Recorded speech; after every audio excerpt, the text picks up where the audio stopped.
to find a common home for you and me and maybe someone more. Give me affection, please. I feel the need to speak my mind, and baby, you're one of a kind. Give me affection, please. It's off the wall, but beautiful. Whatever you need, it's all okay with me. See how it goes, it's rock and roll, but whatever you need, it's all okay with me. Music playing clear and loud, I will try to make you proud. Give me affection, please. If you want me by your side, I'll be there until you die. Give me affection, please. It's off the wall, but beautiful. Whatever you need, it's all okay with me. See how it goes, it's rock and roll, but whatever you need, it's all okay with me.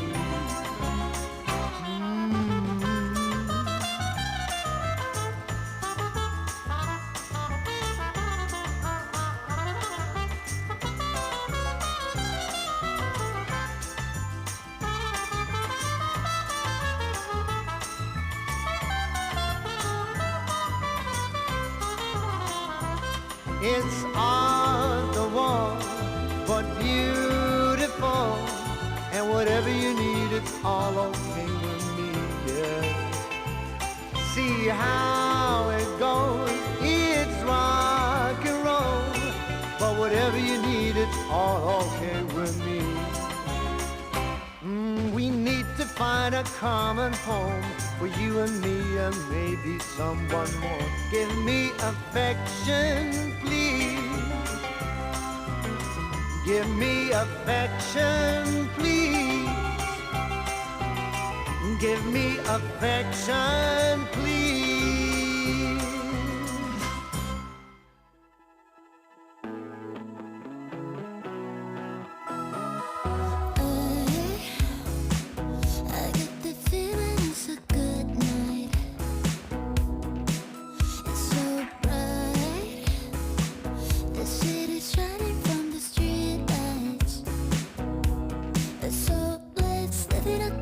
Just call me up, say anything and I'm down.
give me one more chance. I pick you up and I put you on. We left the shop feeling bold and bright. I love my Aegean blue. Aegean blue. Nice to see you. You know I need you to get around, oh yeah, to make a dance. Nice to see you. You know I need you. Just give me one more chance.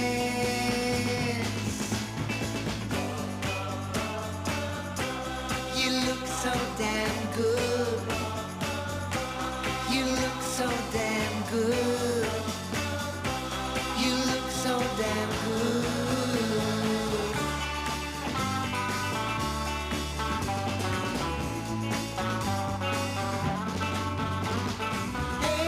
Aegean blue, nice to see you.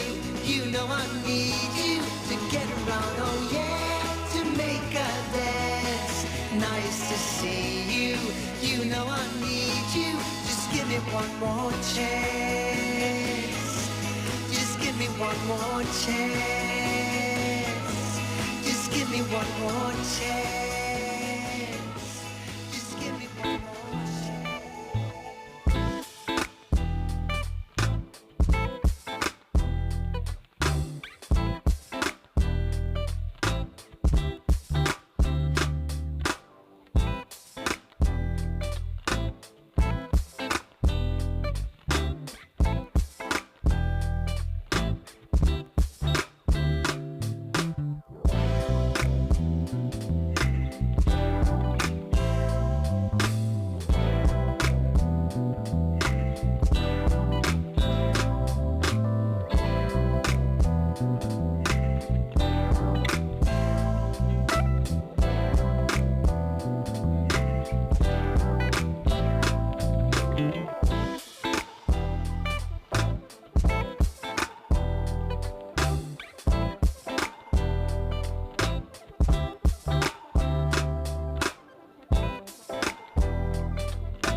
I'm laying down it to compile it. Oh no, I see you only when you're ballin'. Oh no, I don't even care to die. I'll see you in a while, 'cause this time I will choose you, yeah. Now choose. You know exactly how to look like this. Holding in a bag full of goods and needs. I need a night like this. Knowing it's a risk 'cause you're using it. You got all your secrets. Mic check, mic check, mic check. Pulling me out, then I'm right back in the sideline where you wanted me. I'm by the byway, waiting for your lead. I don't wanna fall in love like this, but I can't help to fall for you, repeat. Check, check, check. Nice. I don't wanna seem to shaky. Oh no, like I'm sudden but I'm steady. Oh no, and they tell me to move on 'cause I deserve more, but still I wanna choose you. Yeah, now choose. You know exactly how to look like this. Holding in a bag full of goods and needs. I need a night like this. Knowing it's a risk 'cause you're using it. You got all your secrets. I can't seem to move this thing. You're pulling me out, then I'm right back in.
got to stand up strong, face the truth about themselves, to understand what went wrong. I know we can find a way. I know we can find a way. I know we can find a way to stand up, stand up, stand up. And throughout the world today.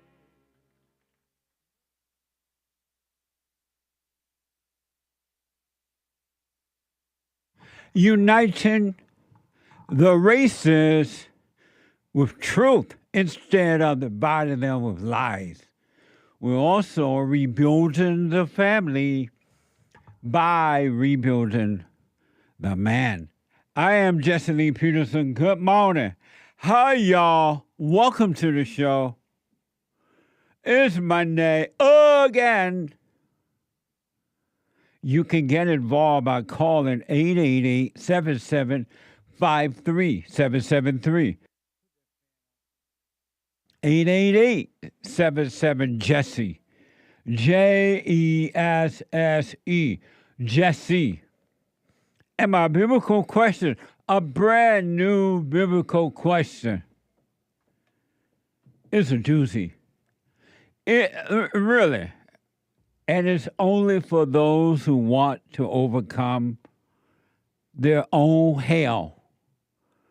Hell meaning thoughts and emotions and envy and jealousy and strife and worry, anxiety, insecurity, shyness, fear, suicidal thoughts, whatever. It's only for those who want to overcome, all right? They're not for everybody, and I'm fine with that. Most human beings of all races love their misery. Really. It's interesting to see that and know that, too. That most people love their misery. And you can tell because most people are unwilling to let it go. And if you tell them, point the way to how to overcome, they'll get mad at you. Jesus was angry, they'll argue about. Isn't that amazing? But anyway, so the biblical question are for those who want to come out of your prison of hell, because your hell is in you. It ain't out there, it's in you. It's out there inside of other people. They have their own hell. And then you tend to make their hell your hell. What the hell?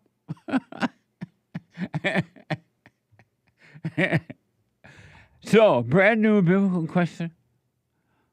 Which do you prefer? Anger or understanding? You can't have both. You cannot have both. Which do you prefer? Anger or understanding? You cannot have both. Isn't that amazing?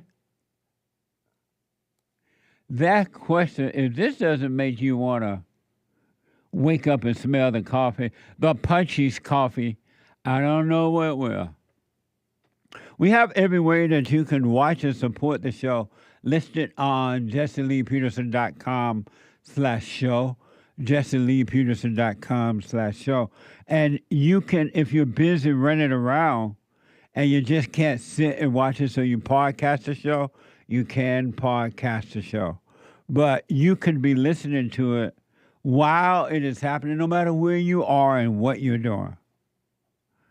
Whether you're a suicide bomber, allegedly blowing up infertility clinics, or whether you're a bunch of black guys breaking out of a prison in Louisiana or jail or whatever, whether you are protesting for and against whatever your cause is, whatever you're doing, or just plain old working out and making breakfast, meaning no harm, you can be listening to the show on your iPhone or iPad by calling the listen line on TalkStream Live at 605-615-4131. 605-615-4131. And to donate and have your comments read out loud, go to Buy Me a Coffee.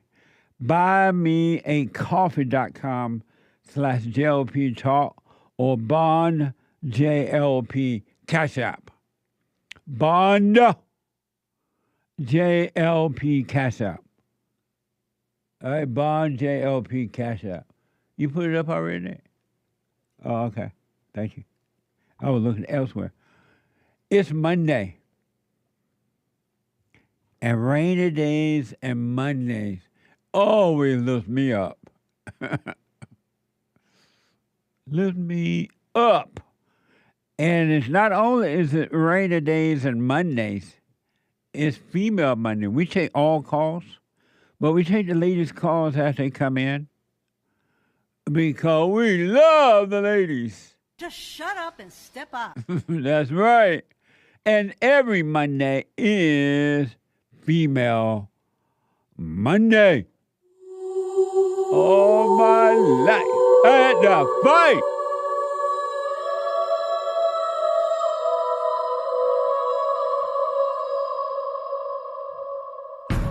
I like to make men uncomfortable. All my life I had to fight. Let women take over. Some of us believe that women are getting paid less than men. I proudly say I'm a feminist. Thank you. You're welcome. Deep in their soul, they want to be home with those babies. We've been lied to for so long. That's right. I want to get to your super chats and all kind of stuff. Yesterday's fellowship, off the chain. I don't know what to tell you.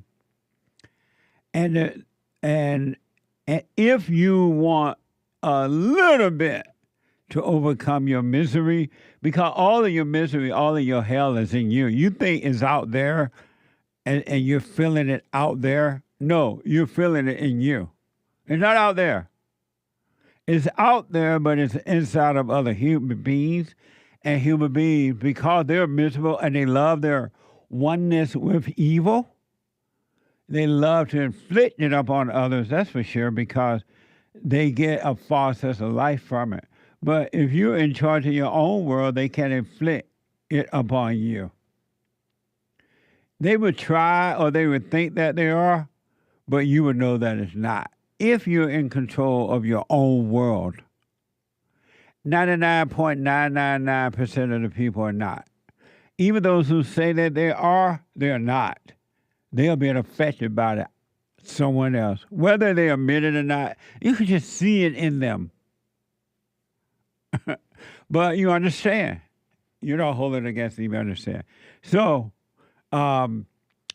yesterday's fellowship, Bond Fellowship, rebuildingaman.com/church, rebuildingaman.com/church, was just mind-blowing.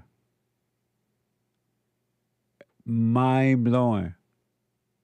And only a few around the world, and people come to the fellowships from around the world. Really. That's amazing. But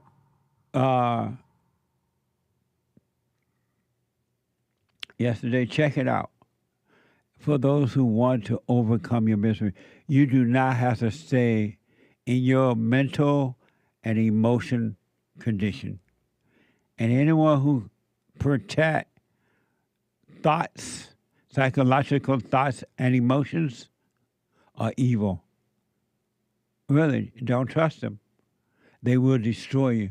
They will turn on you. They will hurt. They can't help it. It's in their nature. But you can overcome. So check out yesterday's fellowship, all right? Amazing. And I want you to know our battle is a spiritual battle. It's not physical at all.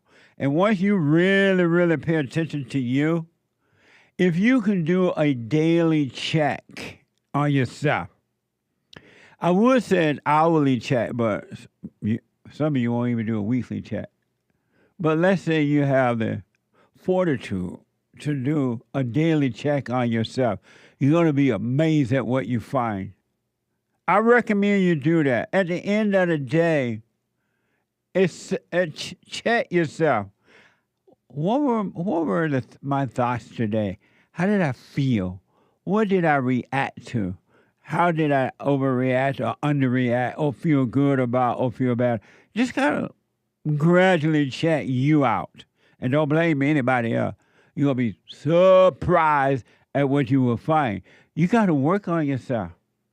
It's like building a house. You got to work on that house daily until you get it done. And you will finish it if you do it. I saw this true story, according to the report, of a young boy. He was born into what you would think, looking from the outside, outside to the inside of the family, you would think that it was an amazing family. They had a father and a mother. He had 2 other sisters, I believe, maybe 3, but 2 other sisters and 1 boy in the family. They had to be a white family, and they grew up in a nice, out on the countryside. They grew up on a farm. And the kids was all happy growing up. The boy, because only 1 boy, he played in sports and baseball and soccer and all kind of stuff. Growing up just happy. And then when he started school, everybody just thought he was a nice kid. The girl did girl stuff. And then something happened to the boy. Around 8 years old. So the boy claimed, because he was interviewed in prison. Around 8 years old, he started getting thoughts. And he became aware of those thoughts at 8, but he didn't know what to do with them because he thought they were his own. Yet he knew there was something wrong with it because those thoughts had caused him to act out. He had began to act out, getting mad at school. And what really got to him at school, though he had it made at home, playing sports and all that, he was like a loner. And the kids started to tease him. And he already had these thoughts about hurting people, right? Even hurting his family at 8 years old. And the family noticed something different about him, but they didn't know what to do about it. I never did hear that the father tried to do anything, but the mother and the sister tried to do something about it. And the boy was teased at school, but when you see him, he looked like a normal kid.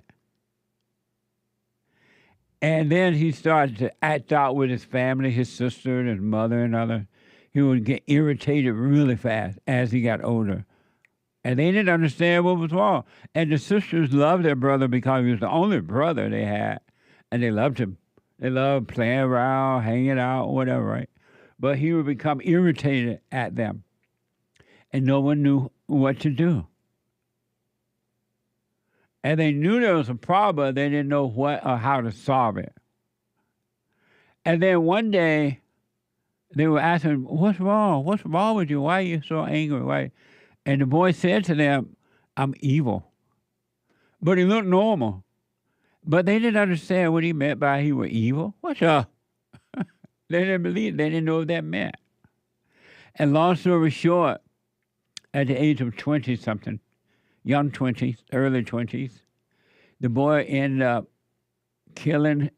going into their home after school one day or work or something. After school, I believe. And he got a gun and he killed his young sister, shot her in the head, and went into the bedroom and shot and killed his mother. He shot his mother in the head 3 times. And then he shot his sister in the head. She fell down the stairs, but she wasn't dead. And so his sister couldn't believe it. And so she started running, trying to make it to the door to exit the home, leave the house. He caught her and shot her 2 more times in the head and killed her. And he didn't. He said, I'm evil. I just don't know how I'm evil. And he started getting these thoughts about killing his parents. When he was younger, he did the killing in the early 20s, but when he was younger, he had these thoughts about killing his entire family, the father, the mother, and the sisters. But he was only able to kill the mother and one of the sisters. But when he was in prison being interviewed, he said that he had the thoughts of killing them all. And the interviewer, well, why did you want to do it? He said, I don't know. It just became like an exciting thrill to me. It just, something wanted me to do it. It just seemed like I couldn't help myself. It kept telling me all my life to do it. It even, according to the boy, it even told him that he should shoot up the school. But he didn't go that route, so it told him to kill his parents. Isn't that amazing? That spirit is in every human being. Every human being. That same spirit that drove that boy to do that and start messing with his mind at 8 years old. Because we look at him, look like he had a normal family. But that spirit spoke to him at 8. That same spirit is in every human being. And when Christ said you must be born again, he's talking about that. You must overcome that spirit, evil, that made a home in you, in your heart, your mind, and your emotions. You must be born again. Otherwise, life on earth would just be hell for you all of your life. And it wouldn't matter how much you got married, money, your so-called friends who like you or don't like you, who come in and out of your life, how many jobs you have, how many degrees you have, no matter preacher, prophet, whatever they call themselves, and degree, doctor, lawyer, Indian chief. It doesn't matter. It's a spirit that made a home in you. And it does control you. Now, you think you're in control because you don't want to admit you're not. But it makes you think and do what it wants you to do. It makes you feel whatever it wants you to feel. And you call it you. But I was like captivated by that story because I do lots of counseling Monday through Friday. Well, Monday through Thursday. I don't counsel on Friday. With people around the world by phone, Skype, well, not Skype anymore, but whatever, and walk in. And they all have the same problems. And they all try to solve their problem with the same methods, and it doesn't work. It's interesting how evil makes you think and do the same thing, and then they tell you how to solve the problem in the same way, and it doesn't work. You must be born again, folks, meaning you need a brand new heart. Your heart is what you think is your vices. But you clean the heart up, the vices will disappear, your whole nature will change. All of us need a brand new heart. You must be born again. And only a few men and women are willing to admit that they are evil. I asked someone this, like I'm really close to somebody in the family, in my family. So and this person is a real like Christian up the yang Christian. And they essentially they know the Bible, they can quote the scripture and everything. So I finally ask, I'm like, are you good or evil? And they're like, what? Are you good or evil? Well, I don't know. I know I try to do good. I don't know. I'm like, the Bible said we're all evil. There's no good in human beings. What do you think about that? Well, yeah, the Bible does say that. But they would not admit that they were evil. And they said, well, some people may think I'm evil. Some people may think I'm evil. It was interesting. But I want to just put the word out there for those who want to overcome their misery. But for those who want to hold on to their thoughts and their feelings and you want to preserve, don't hurt my feeling kind of thing, it's not for you. You stay right where you are. You have a right to stay in your hell. Really.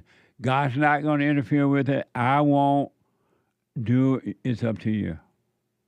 There was a NBC. Isn't that an amazing story, that young kid? He's 20-something in prison now. And his sister, his surviving sister, and his father said that they forgive him.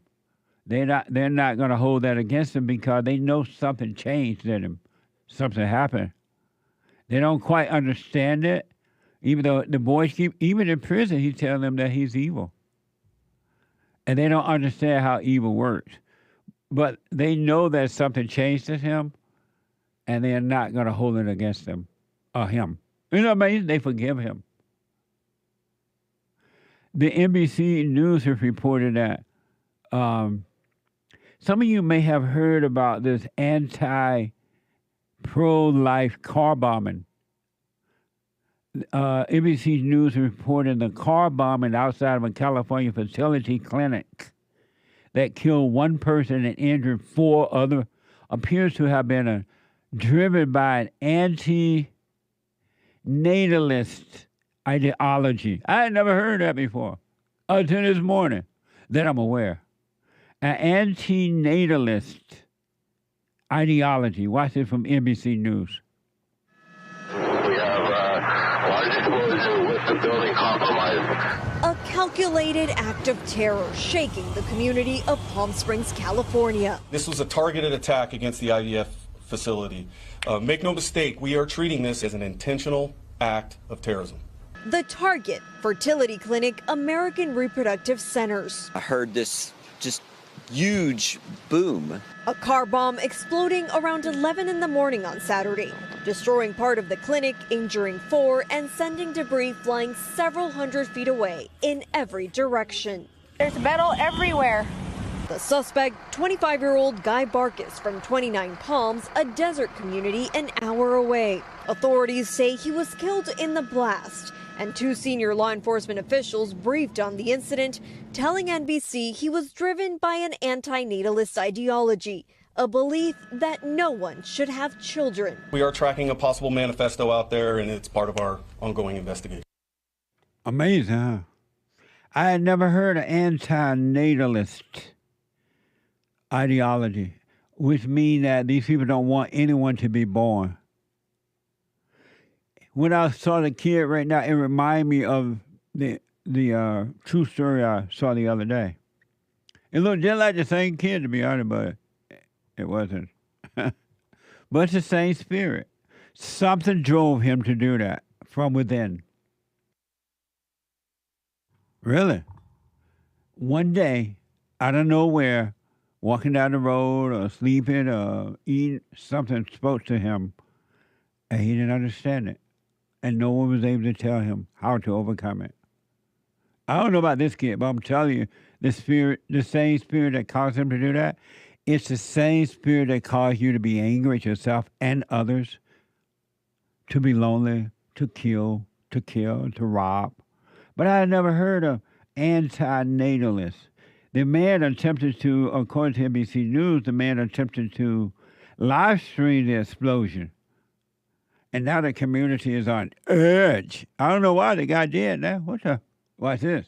The FBI this weekend searching the suspect's home with a bomb tactical team, saying he appears to have attempted to live stream the blast. Now, a community on edge. Are you scared? Yes, I am. I'm still nervous. We're still a little bit, shaken up and jittery. Despite the fear, the clinic confirming the lab where the eggs, embryos, and reproductive materials are stored was unharmed. This is really important for us to make sure that buildings like this are safe and that the people who depend on that to have families, it's so critical.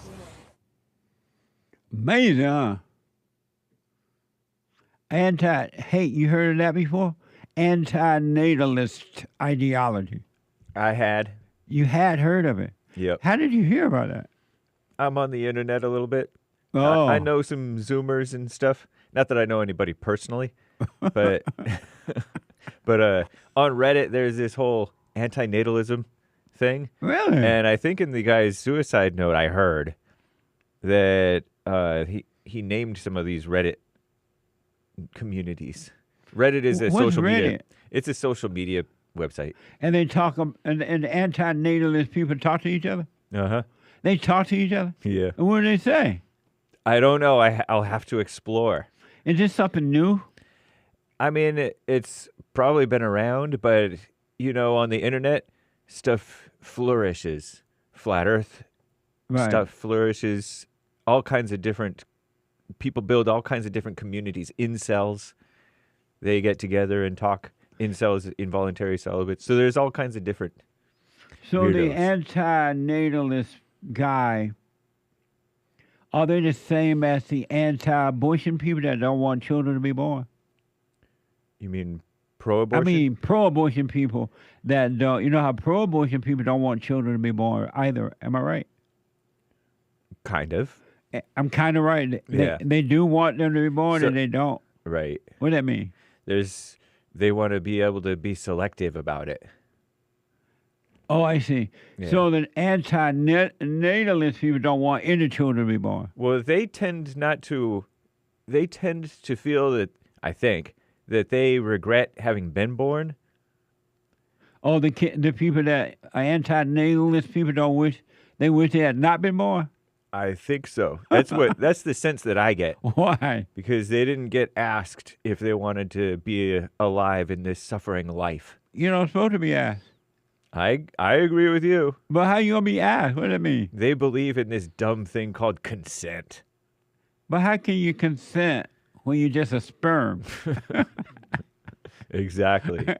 You had to have consenting sperms. It makes no sense. That is crazy. I've not heard of that. Mm-hmm. Because they think life is suffering, and so it's cruel and immoral to bring life into the world, especially human life. And so they wish they had not been born. Oftentimes, so they think, of course. And so, do they plan on blowing up clinics? No, they're not for terrorism and stuff, or at least the normal, decent Reddit bro. But how do they plan to stop people from being born? It's philosophical. I don't know. They don't necessarily try to make other people not have babies. How did this kind of thinking come about? I mean, I kind of know how the thought of it came about, but how do you organize like this? You can organize around anything. It's terrible. Wow. I've not heard that, folks, really. I'm black and slow, and you see why. Some people believe there are too many people. Oh, yeah, there's people who think that's what Nick is telling me. Yeah, they think the world is overpopulated. But the world is not, because you ride on the airplane, you look down, you see a whole lot of flat, empty land. Mm-hmm. It's not overpopulated, folks. There's a whole lot of space out there. It's just the suckers It's who just live in the everybody, cities. right. I'm about to say, it's just everybody in the city, it feels crowded. But go out, spread out. They want to crowd us together. Huh? I said they want to crowd us together. Derek said, my producer said, flat, empty land. What does that mean? Because he thinks that the world is flat. Oh, so he thinks the land is flat? Mm-hmm. But I see mountains and hills and flat and everything, Derek. Nice. From the plane. When I come back for your phone call, this is so amazing, and your super chat. This is amazing to me. I had never heard of these people. Let me take a quick break. Back in a moment.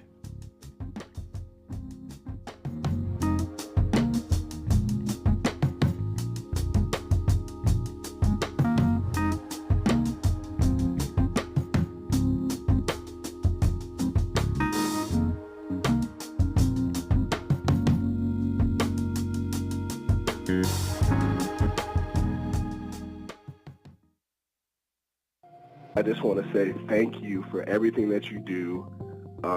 You've absolutely changed my life for the positive, and I just want to thank you. I was 29-year-old beta, living at home with my mom, and just was living in fear and in doubt, and I couldn't hold down a job. And then I found you, and I started listening, and I started just being more at peace. And I forgave my mom, and I forgave my father. And it's like right after that, everything just changed in my life, and I was able to get a good job, and I moved out, and I live on my own now, and everything has just changed. And I just want to say thank you, and I appreciate you for spreading that message. It really is a positive message. Amazing. That's good, man. I want people to know God loves us in ways that there are no words to express, because you have nothing to compare it to, right? Stay with the silent prayer. You haven't seen anything yet. It gets better.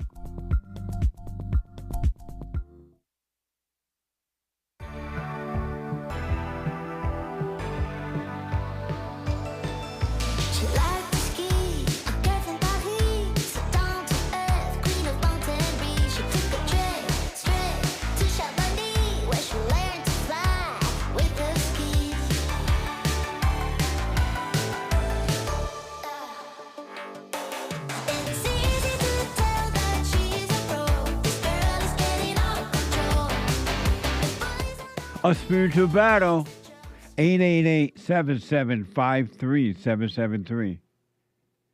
Quick announcement. Check out Punch's Coffee and merch. Amazing. We really have amazing merch. And all kind of merch. Sometimes I'm wearing different merch around, and people are like, you always have on amazing merch, Jesse. The American Tar Baby. The amazing Tar Baby. Tar me like a mug. When she cries, she's lying. A man with anger is a murderer. All kinds of stuff. Your mama, when your daddy left, he didn't leave you. He left your mama. All kinds of stuff. And then, to top it off, Punch's Coffee. Good. And every dime goes back. You know how I asked you guys to donate and help us? And most of you are happy that I reminded you to donate. Some of you do it without having to be told to do it. Every dime goes back to the organization to make all this happen that you see happening now, right? Pay bills, payroll, everything. Go to rebuildingaman.com/donate. rebuildingaman.com/store, or jesseleepeterson.shop. All right? An amazing episode at 2 o'clock today of Punches TV. You don't want to miss this one. Watch this. This guy on the internet is going viral. 5 years on Tinder and swiped right 2 million times and got one date. Poor guy. And one no spark. And one no spark. The whole online dating world is like geared for the woman. So man, there's advice for the men. If you're gonna be on these sites, the only way to get attention is if... I've heard of this guy in South Africa who said, "We've not called for the killing of white people, at least for now. Oh, I can't guarantee the future." Because they want a systematic change. But what is his defense? Revenge. Amazing. Punching TV today at 2 p.m. You don't want to miss it, all right? Amazing. And lots of cameos. I've been doing cameos like 90 going north. People love them. Shout outs. Birthday shout outs, weddings, anniversary, congratulations, all kind of shout out. Somebody wanted me to do a shout. They wanted to get revenge on someone else. And they wanted me to do a shout out for them. I'm like, what the? So all kinds of shout outs. Go to Cameo, CAMEO.com/Jesse Lee Peterson, CAMEO.com/Jesse Lee Peterson. I do it myself, all right, for you. Let me go to, is it GAYLE? Out of Pennsylvania. GAYLE, welcome to the show. You're on the air. Thank you, Jesse. You're welcome. I want to first talk about the biblical question that you said. Which do you prefer, anger or understanding. You cannot have both. I have understanding. You prefer understanding over anger? Yes. And the reason?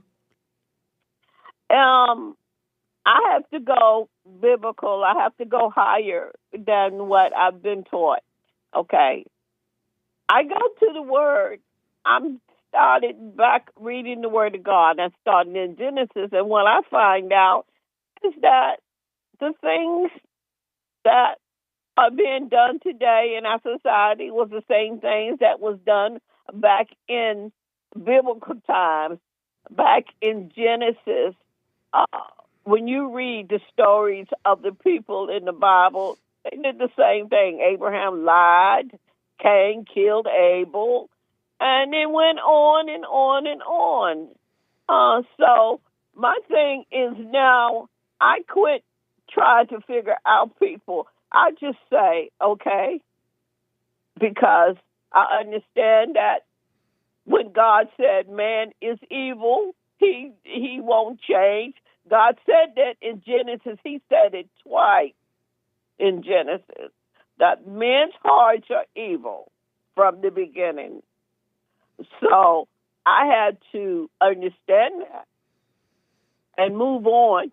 So now I can say, hey, I understand it. Right on. And that's not, excuse me? Finish your point?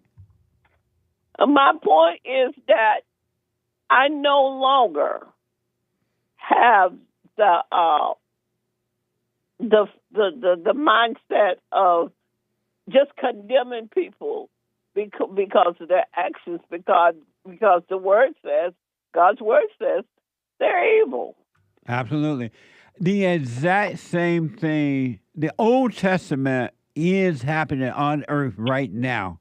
It's exact same thing that happened in the Old Testament is happening right now on earth. Human beings are doing exactly what the Old Testament did. The beauty is there's a New Testament. And that new world, that new reality, that New Testament is inside of us. The kingdom of heaven within and above. That's why God said that we have to live within if we want to be free. There is a way out, but if you live without, you're going to only live the Old Testament. There's no way out. But you got to forgive so you can enter into the kingdom of heaven within, and you will have an amazing life. But if you don't, you're just going to be experiencing the Old Testament over and over again. Okay. Amazing, huh? It is. Really is. I appreciate you responding to the biblical question, and I'll put my 2 cents in on Sunday. Okay. I haven't watched your service yesterday. I didn't get a chance to watch it, so I'll watch that later. Right on. rebuildingtheman.com/church. You're going to love it, Gail. It was amazing. Okay. Thank you, Gail. All right. Thank you for taking my call. Absolutely. You have a blessed day. You too. Thank you. Amazing. Let me go to Karen, a first-time caller out of Wisconsin. Karen, welcome to the show. You're on the air. Thank you, Jesse. You're welcome. So I just made the comment that I don't necessarily know if all thoughts are all evil all the time, like 100%, but I would say the majority, like, I don't know, 97%. But I wanted to tell you how much that has helped me, really helped me a lot, probably for the past at least month, maybe longer, just with especially being the mother of adult children, and then just not letting my brain ruminate, on stupid negative things.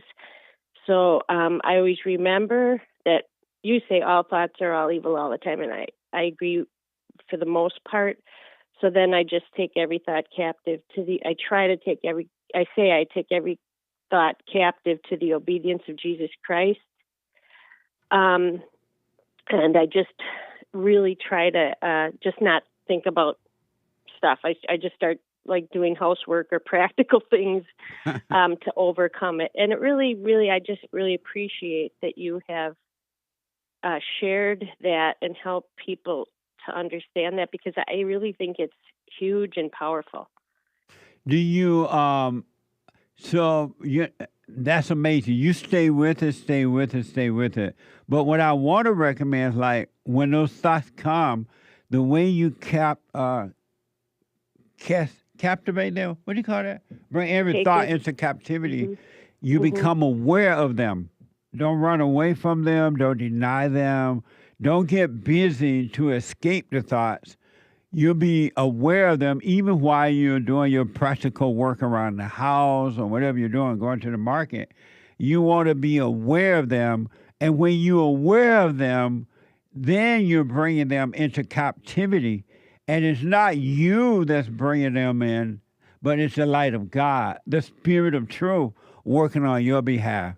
It will destroy them because you're like seeing and admitting, I can't do anything about this. I see them, but I can't do anything about them. And they're not my thoughts, and I can't do anything about them. And they will be taken away. But you got to let the light of God take them away. Right. Thank you. That's I think, you know, like when I say that, I'll say the verse, I take every thought captive to the obedience of Jesus Christ, and then like I'll pray too. I shouldn't say I just would get busy. I would get busy too, but I will pray, and sometimes it's harder than other times, like especially at night when you're tired. That's when I feel like it's a spiritual warfare, you know. And then like in the morning, it says that you know, I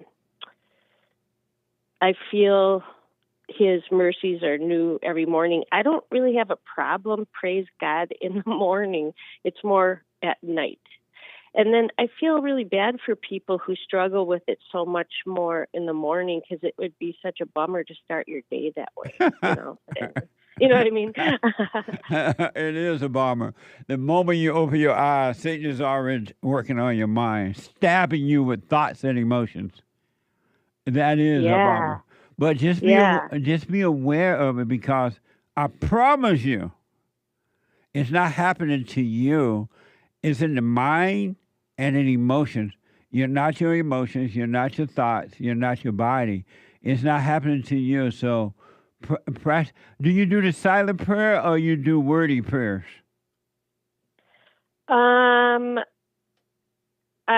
I haven't really done the silent prayer much. I mostly, I know what you're saying. Like, so the silent prayer is more listening to what God has to say to you. Is that right? Yeah. No, the silent prayer is letting go completely and just become aware. Live a life of awareness, meaning that you want to be aware of those thoughts and those feelings. You want to stay present, and because that's where the truth is.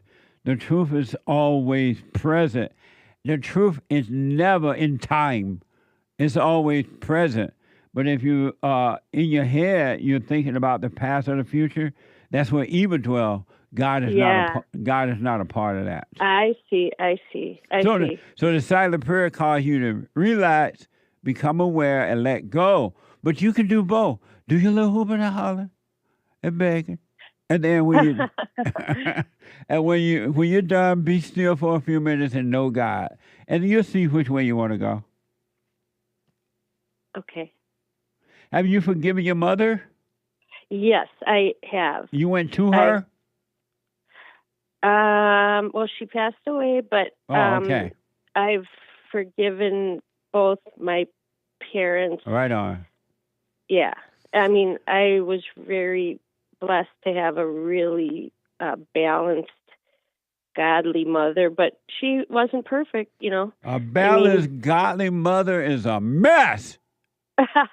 Well, you know, I know she wasn't perfect. I know nobody is. But, she was a mess, all in the name. I miss her so much. You know, she would have been 102 now. Wow. She died at 96. Right on. In the good old days, that's how the people do it. They died in old age. Yep, that's what happened to her. Did you apologize to your children for screwing them up? Oh my gosh, yeah, quite a few times. You don't have to keep doing it. And once you, hey, kid, I screwed you up. I'm sorry. I couldn't help myself. I turned you away from your father. Okay, I was wrong. But you don't need to keep doing it once you have done it, all right? Okay. Because the Thank kids you. don't want to hear it Could every you- time. They don't want to could you hear it tell every them time that? they see mama. So what now? I said, could you tell them that? Yeah. No, there's just one in particular, but keeps bringing stuff up. But he knows I've apologized. Yes. But I don't know. Your son keep bringing it up. Well, a little bit, but How old I'm is not he? sure. He is 32. And is he still living with you? Well, he was married and he is divorced, and so he came back home to kind of heal. He didn't want to get the divorce. So, and I also think he might be a little bit on the autism spectrum. So I don't know if that makes a difference, because he's like, tries to be 100% correct about everything. And so then, like, sometimes he wonders why I ever made any mistake, raising them. He wondered why you made mistake with him, raising him? Yeah. And how do you deal with all that? Well, I've apologized, and I try to explain to him that I understand what I did wrong, and but that's all I can do, is try to do the best I can now. And I think he's getting better. He's getting better at it, but I think he might be on a little bit on the autism spectrum. So then they get to be very they can't help themselves. They tend to be very black and white kind of. They want 100% correct answers for things. I don't know if that makes sense, but yeah, I know guys like that. Yeah. So. And are you patient with him? Much more now, I'll tell you. I feel really terrible about how impatient I was, but I'm much better, way better, like unbelievable. It's work though for me to shut my mouth. Right. I'm going to tell you, from this point forward, never argue with him about anything. If he come up like, oh, when I was growing up, you gave me too much Kool-Aid all the time, and I didn't want Kool-Aid. And don't argue with him about it, because you've already apologized. And so be patient. And if he hurt your feelings, he's not hurting you. It's hurting your ego. And you're not your ego, right? And so, but don't argue with him. Be patient and see what happens. Okay. Hey, Jesse, real quick. Have you heard of Wes Huff? His name is Wes Huff. He's a Christian apologist. He was on like Joe Rogan and Pierce Morgan and stuff like that. I would just love it if you could interview him. That'd be so great. What's a Christian apologist? Well, actually, I shouldn't say that. He's a historian. He's a Christian historian. He knows all about like ancient texts and stuff. Oh, okay. But send that to my also- producer at JesseLeePeterson.com, and he'll I check will. it out, all right? Okay. So an apologist argue in favor of Christianity with atheists, Yeah. right? Right, but I shouldn't say that he really is that, because technically he's a historian. Oh, okay. Christian historian. Yeah, but he's like 34 years old, and he's really, I think you would really like him. I'll have my producer look into it. Let me ask this, then I got to run. Where is Okay. your son's father? At home with us. Is he dealing with your son?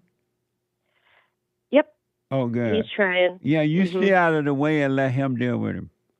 Okay. And then Deal.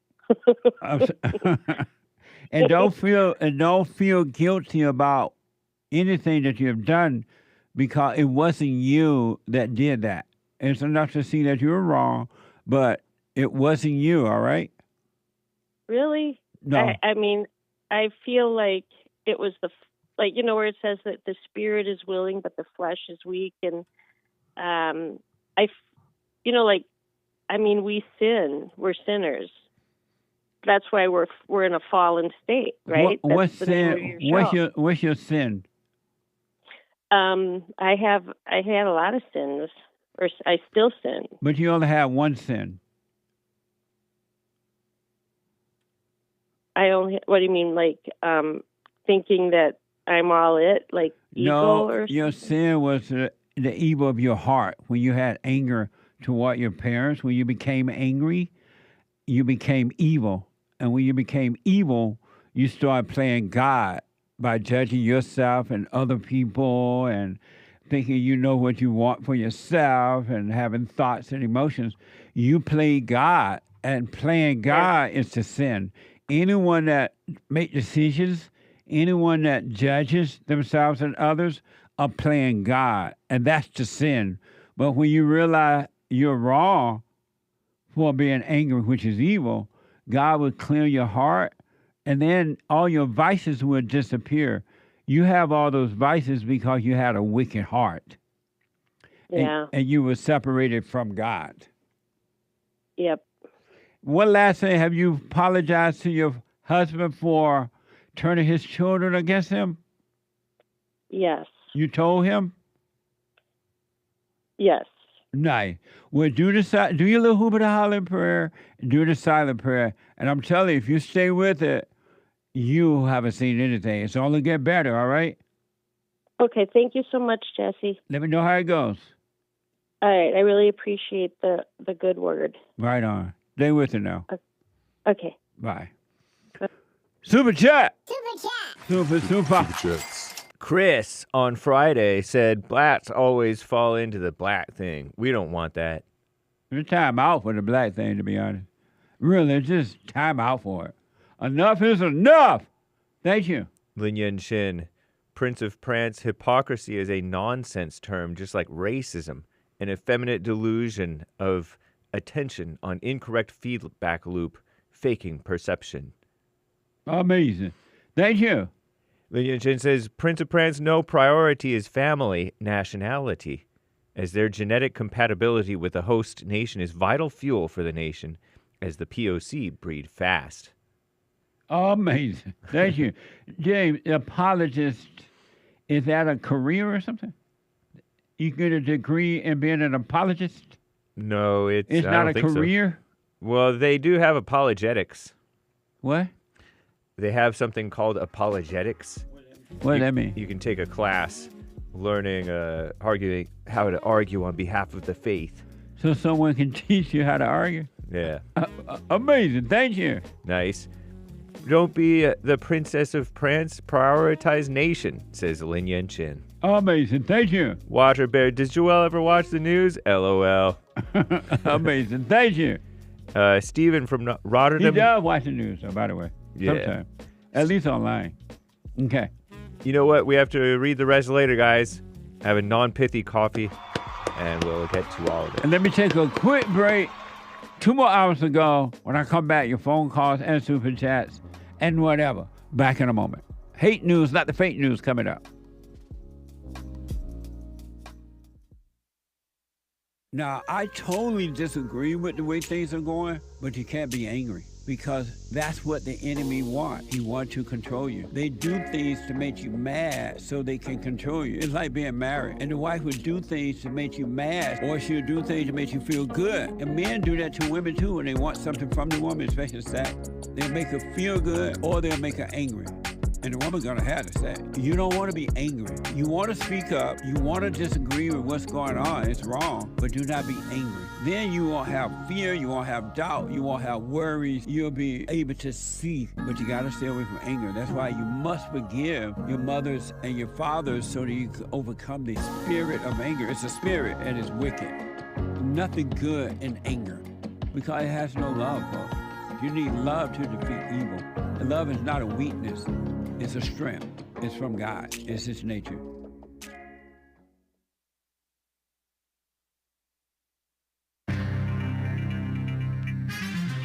A whole lot of mess going on in the world. This is the end of hour 1 of Female Monday, May 19th, AD 2025. There is one line open. You can call in right now, even during Hake news, not fake news. And JLP will be right back to your calls. And we'll get to your more of your super chats and more great stories. Call Me Nonsense Network, CNN reports. Good news, New Jersey. It appears that transit strike may soon be over. Once again, have access, communist buzzword, to the nation's third largest commuter railroad. Negotiators, people want to go from New Jersey to New York all the time, right? Negotiators for New Jersey Transit and the so-called Brotherhood of Locomotive Engineers and Trainmen reached it. That's a labor union, right? A union. Reached a tentative labor agreement over the weekend, and the engineers expected to be back at work today. However, the railroad will need one more day before resuming full operations. What a mess. Anyway, crooked Joe Biden been diagnosed with an aggressive form of prostate cancer, one that has spread to his bones. I think they may have known about it for a long time, but they're just now announcing it. 82 years old Biden is, and his family are reviewing treatment options with his medical team. In response to the news, well wishes came from across the political world. Quote, "We extend the best and warmest wishes to Jill and the family, and we wish Joe a fast and successful recovery." So said our greatest president, Donald J. Trump. He stated that on Truth Social. Former president, the worst in the history, Barack Hussein Obama, who tapped Biden as his then vice president to lead the White House task force aimed at curing cancer, he shared his thoughts on X. "Nobody has done more to find breakthrough treatments for cancer in all its forms than Joe, and I am certain he will fight this challenge with his trademark resolve and grace." Unquote. Just a line. Anyway, Russia and Ukraine mess. Our greatest President Trump and Russian President Vladimir Putin expected to speak by phone today. Or will they be talking like this or like this about ending Russia's war in the Ukraine? Over the weekend, instead of ceasing hostilities, though, Russia battered Ukraine with its largest drone attack since the invasion began in 2023. Russia launched 273 drones in one night. Wow. And that's what according to the Ukrainian Air Force, predominantly targeting the central Kiev region. More strikes hit overnight, killing at least 2 people and injuring 13 others. Local authorities said early today. Quote, "I think Ukraine has done a lot to demonstrate they are interested in ending this war and ending it however it needs to be ended." Unquote. So said U.S. Ambassador to NATO Matthew Whitaker. And he was talking to Fox News on Sunday. He also said Russia needs to show that they are serious about peace. What a mess, huh? Meanwhile, in America, a violent storm system cut the path of destruction through several states, at least a few, and left dozens dead over the weekend. Crazy tornadoes. At least 18 fatalities reported in Kentucky after a large, extremely dangerous tornado swept east. Quote, "I've now been governor for at least 14 federally declared disasters, 13 of them weather, and this one is the worst." So said Democrat Kentucky Governor Andy Beshear at a news conference. Quote, "It's one of the worst in terms of the loss of human life. It's one of the worst in terms of damage." Unquote. Significant destruction reported in Grinnell, Kansas. Homes were just flattened and roads blocked, vehicles overturned, houses and buildings in 3 counties. Also damaged or lost in storms that produced at least 2 tornadoes in Colorado. Residents of St. Louis, I think that's Missouri, right, experienced an EF3 tornado, which had winds of up to 152 miles an hour, 152 miles an hour, at least stretching a mile wide at times. The twister traveled 8 miles, claimed 7 lives, 5,000 buildings damaged. I'm James Hake.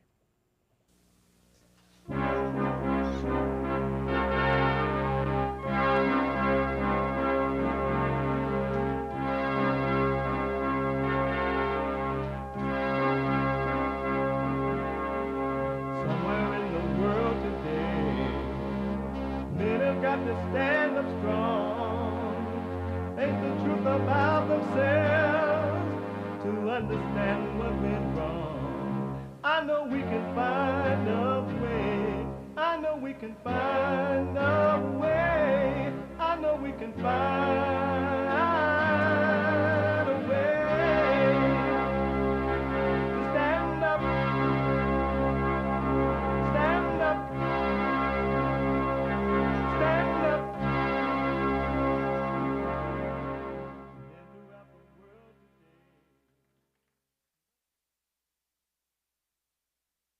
Uniting the races with truth instead of dividing them with lies. We're also rebuilding the family by rebuilding the man. I am Jesse Lee Peterson. Welcome to the second hour of the show already. It's amazing. It's Monday.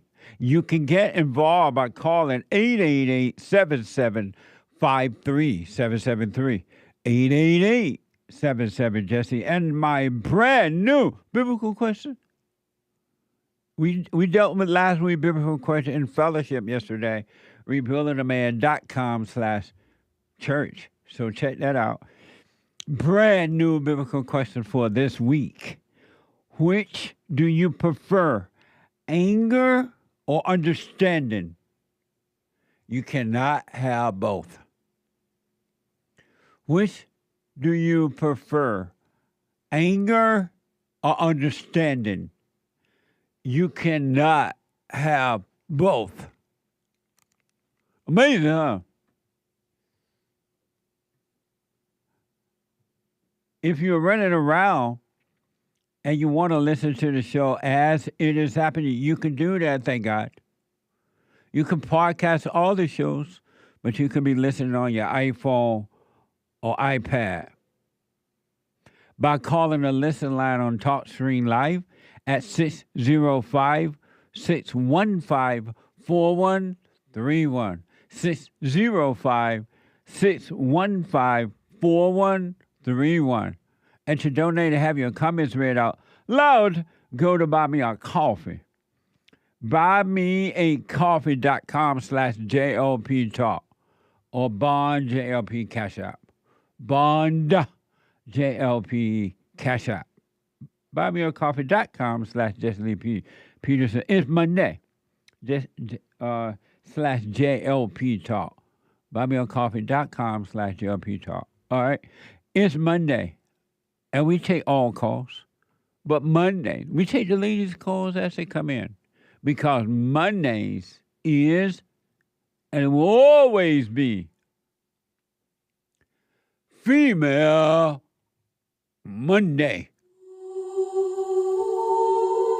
All my life, I had to fight.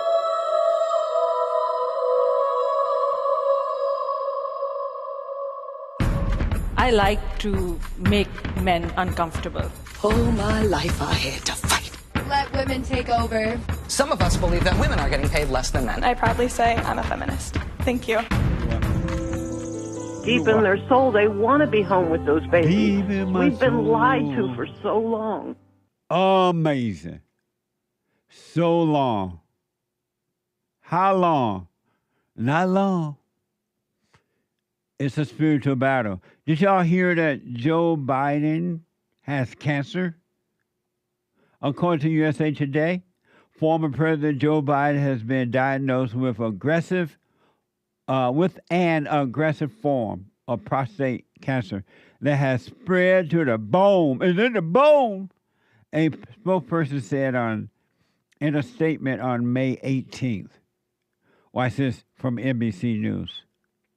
Tonight, prayers pouring in for former President Biden after his personal office today revealed that he has an aggressive form of prostate cancer. Mr. Biden's office said the diagnosis came Friday after he experienced what they're calling increasing urinary symptoms and that the cancer has spread to his bones. Once the cancer has spread to the bones, it's no longer curable, but it's very treatable and very controllable. According to the Biden team, his cancer is hormone sensitive. The patient would feel better, have better scans. It's unclear where the former president will be treated or what kind of therapy he may get. Mr. Biden and his family are meeting with doctors and considering multiple treatment options, according to a source familiar with their thinking. Amazing.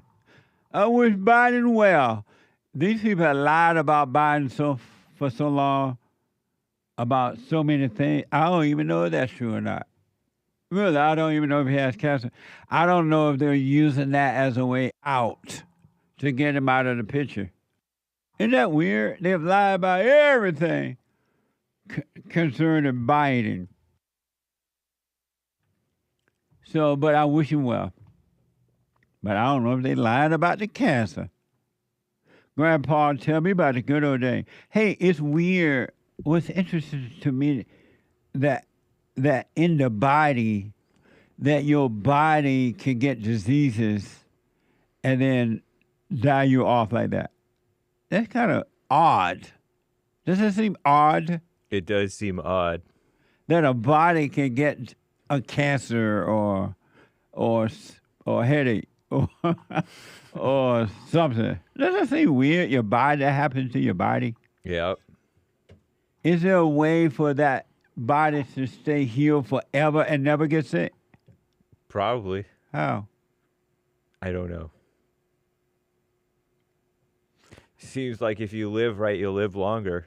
Well, you do live longer. I know that for a fact that you eat right, because I know the people that, you know, growing up, we ate from the cotton field. Yeah. We planted everything for the most part, and so people had no other choice but to eat from the earth.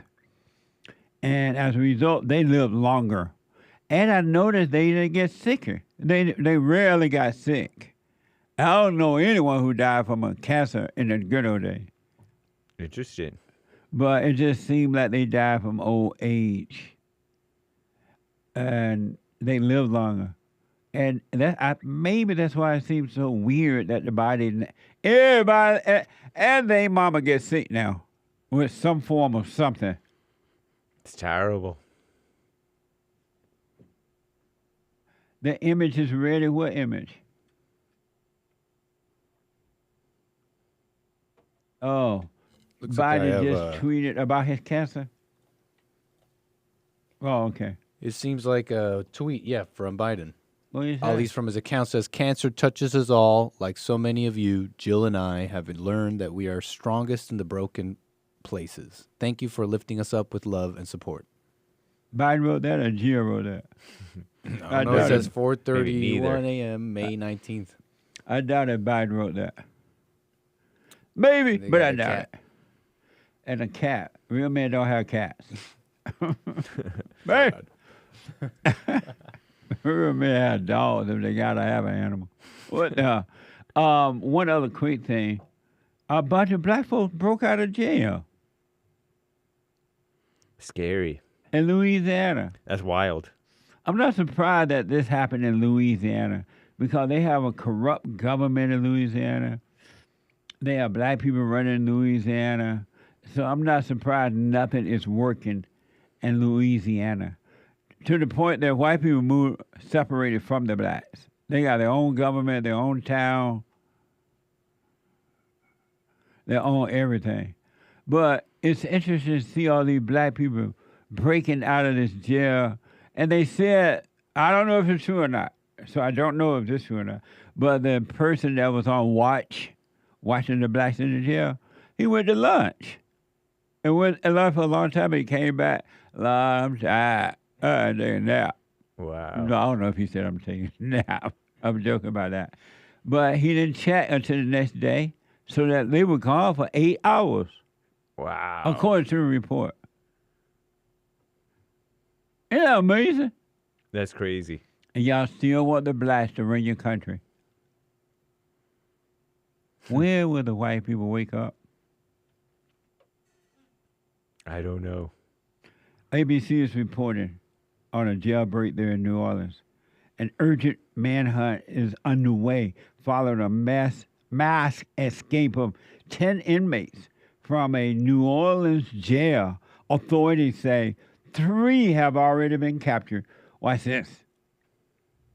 This morning, new images and details emerging from inside that New Orleans jail where 10 inmates dug their way out. Surveillance video showing 2 of the men rigorously pulling on a cell door that police say leads outside, then watch as all 10 quickly run out of the building through a loading dock door and onto the interstate. We think this was intentional. There is much more than meets the eye. Authorities say the group took advantage of defective locks on their usual cells and making their way here, removing a bolted toilet from the wall to create their escape. Scrawled on the wall above, "We innocent" and "Too easy," with an arrow toward the hole where they escaped, out of view of the officer on duty. Authorities say they broke out around 1 a.m. early Friday morning, but officers didn't realize what happened until an official head count took place at 8:30, more than 7 hours later.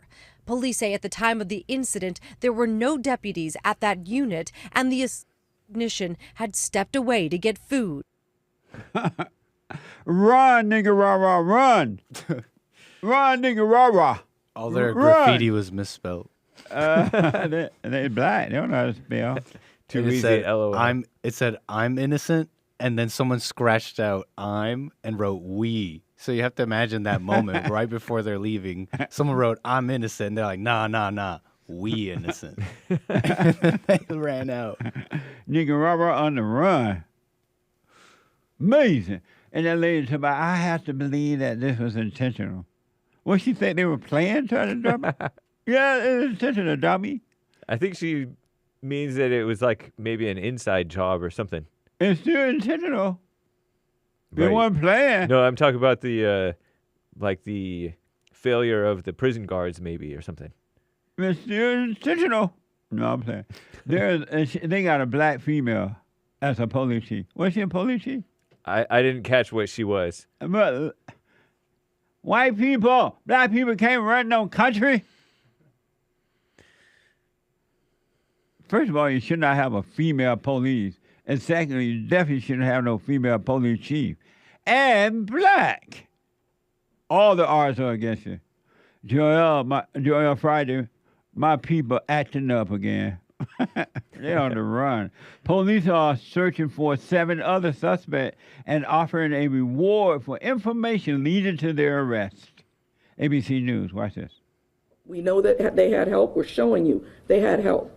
This was coordinated. So far, 3 of the 10 escapees found hours later, 1 hiding beneath a car at a hotel in the French Quarter, and now a multi-agency manhunt intensifying for 7 more suspects, some facing murder charges, all considered armed and dangerous. As of right now, 3 employees have been placed on suspension, but we do know more than 200 men and women are aiding in this manhunt as it intensifies, including the U.S. Marshals and the FBI, who are now offering a $5,000 reward for any tips that lead to an arrest.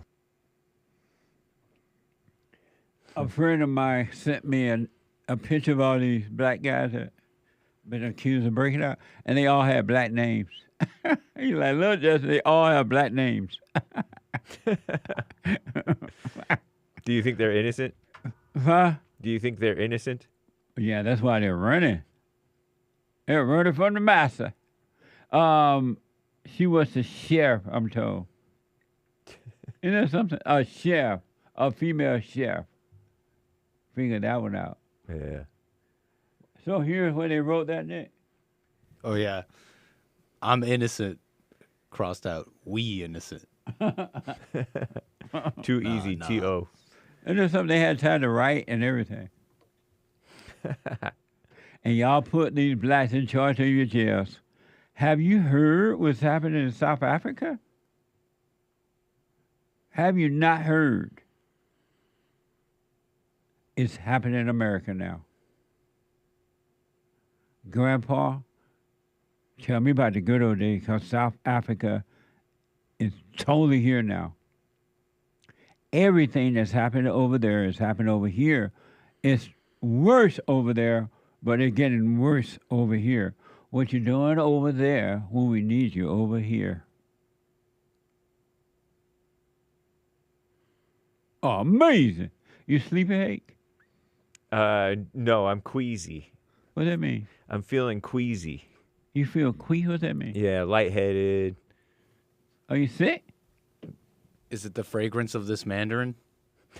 I don't know. You feel lightheaded right now? Yeah, a little sick. Like you're going to pass out? No, I would never pass out. Why you stay home today then? I didn't feel queasy until I got here. That'll do it. Well, you want some castor? I don't know if castor oil is good for that. You want some turpentine? What? I don't. I feel like this would just make me throw up. Turpentine? Turpentine? Mm-hmm. That's for cleaning brushes, like paint brushes. It's not for ingesting. Turpentine? What do you call it? Turpentine? Turpentine. We call it turpentine. But I'm not telling you to take it. I'm not telling anyone to take it. But when I was growing up, whenever we got sick, we took castor oil and turpentine, and we felt better the next day. It would take until the next day at least to recover from castor oil and turpentine. I'm not telling anybody to take that. I'm not a doctor. I'm just saying what we did in the old school, in the old days. All right? Scary. The turpentine? Both. Amazing. 888-775. Well, I hope you feel better. Thank you. Me too. Why don't you go home? I might. We'll see. 888-7753. Poor Hake, what beta? What? Alpha. Alpha male don't get sick, buddy. Or beta males. And you up here feeling queasy. Oh, beta. Anyway, where am I? Let me go and talk to Kristen out of Canada. You've been waiting a while. Kristen, welcome to the show. You're on the air. Hey, Jesse, how you doing? All is well. Gonna get a beta. So what now? I was saying, can I get a beta? Are you a beta? Don't be a I'm beta. not a beta. Right on. No. I'm just saying, I just want to say you guys are doing a beautiful job and Thank you. beautiful day out. But I just wanted to ask your opinion on the new Pope there, Leo. You know, I don't understand this Pope, to be honest. First of all, I don't know what a Pope is for and why he's even necessary.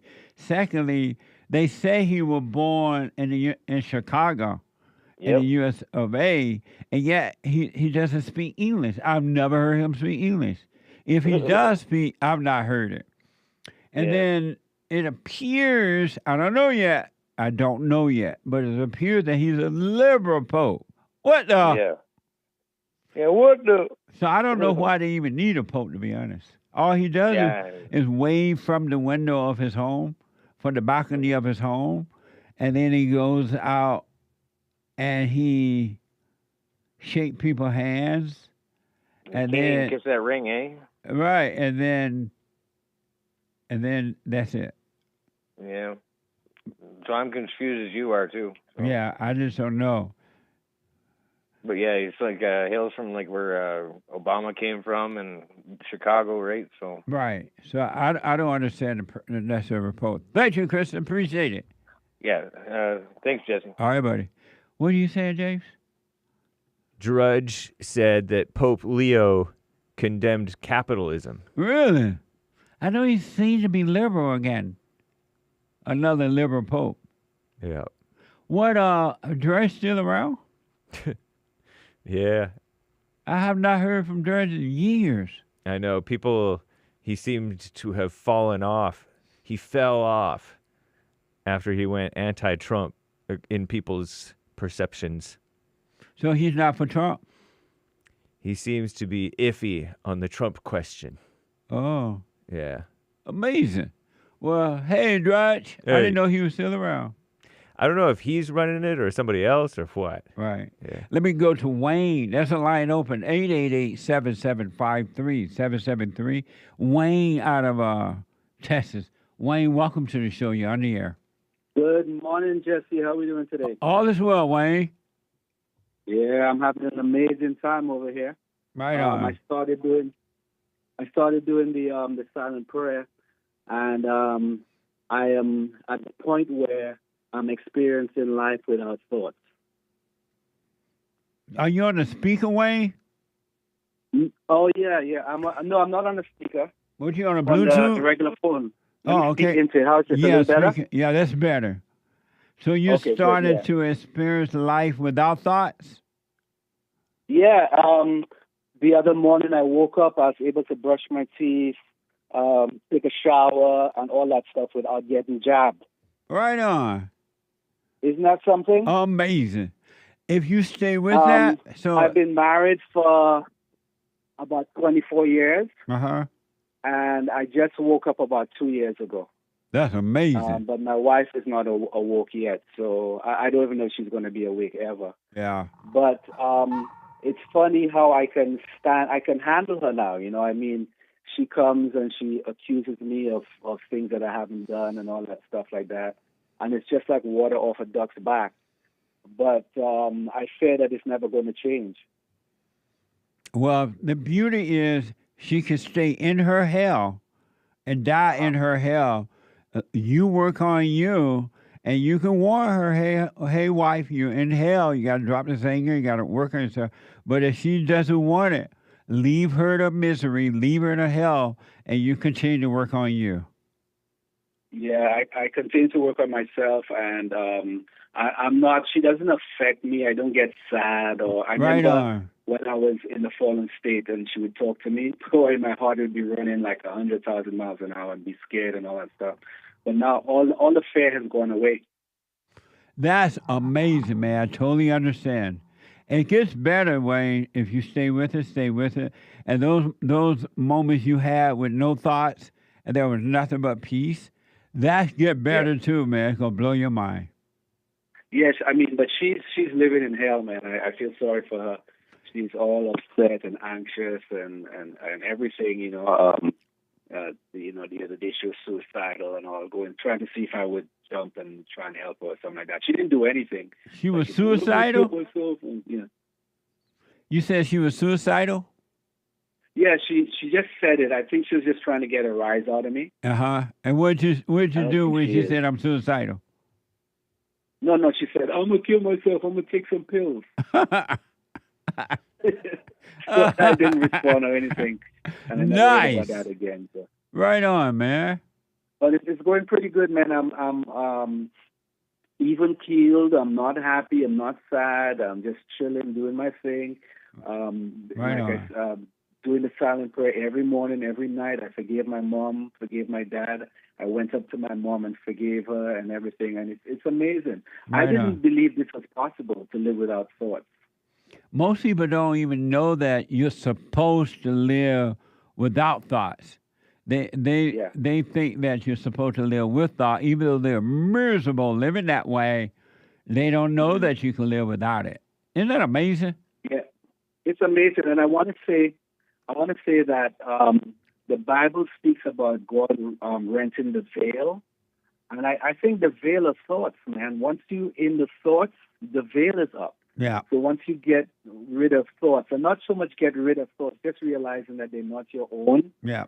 They're going to come, but they don't affect you because you know that's not me. You know, I would not tell myself jump off a building or something like that. That's right, and man. That's like renting the veil. Well, you're right in that you're not a beta male. You're an alpha male, man. What the? And then in renting the veil, it seems like I remember the other night I had a nice dream. I was lifting off my body. I was running. I was like lifting to the ceiling, and then it was phenomenal. And then a thought came, and my body put me right back, back in. I lost it. Yeah. Well, you stay with it, Wayne. These nice dreams. Anyway, let me let you go. Yeah, stay with it, man. Thanks for all the work you've done. Stay with it, Wayne. I will. Thanks, Jesse. Thank you, buddy. Amazing. 888-775-3773.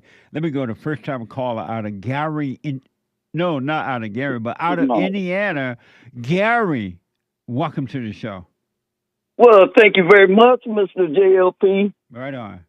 Now, I got nothing but a lot of problems. You got a lot of problems? Problem. Like what? Like I'm trying to raise a family, right? But my belief is closer to your belief about God. Right. So when I go to work, I got nothing but problems because people talk to you, you know, and they say the wrong stuff as far as I'm concerned. You know, you ain't going to get me to believe in global change or whatever it is. You ain't going to get me to believe in too much they believe in, but they want to talk to me, but I can't talk to them. That's the problem, right? Yep. Oh, I thought I was crazy. But what you do, though, so you said they want to talk to you about those things, but they don't want you to talk to them, just agree with them about those things, right?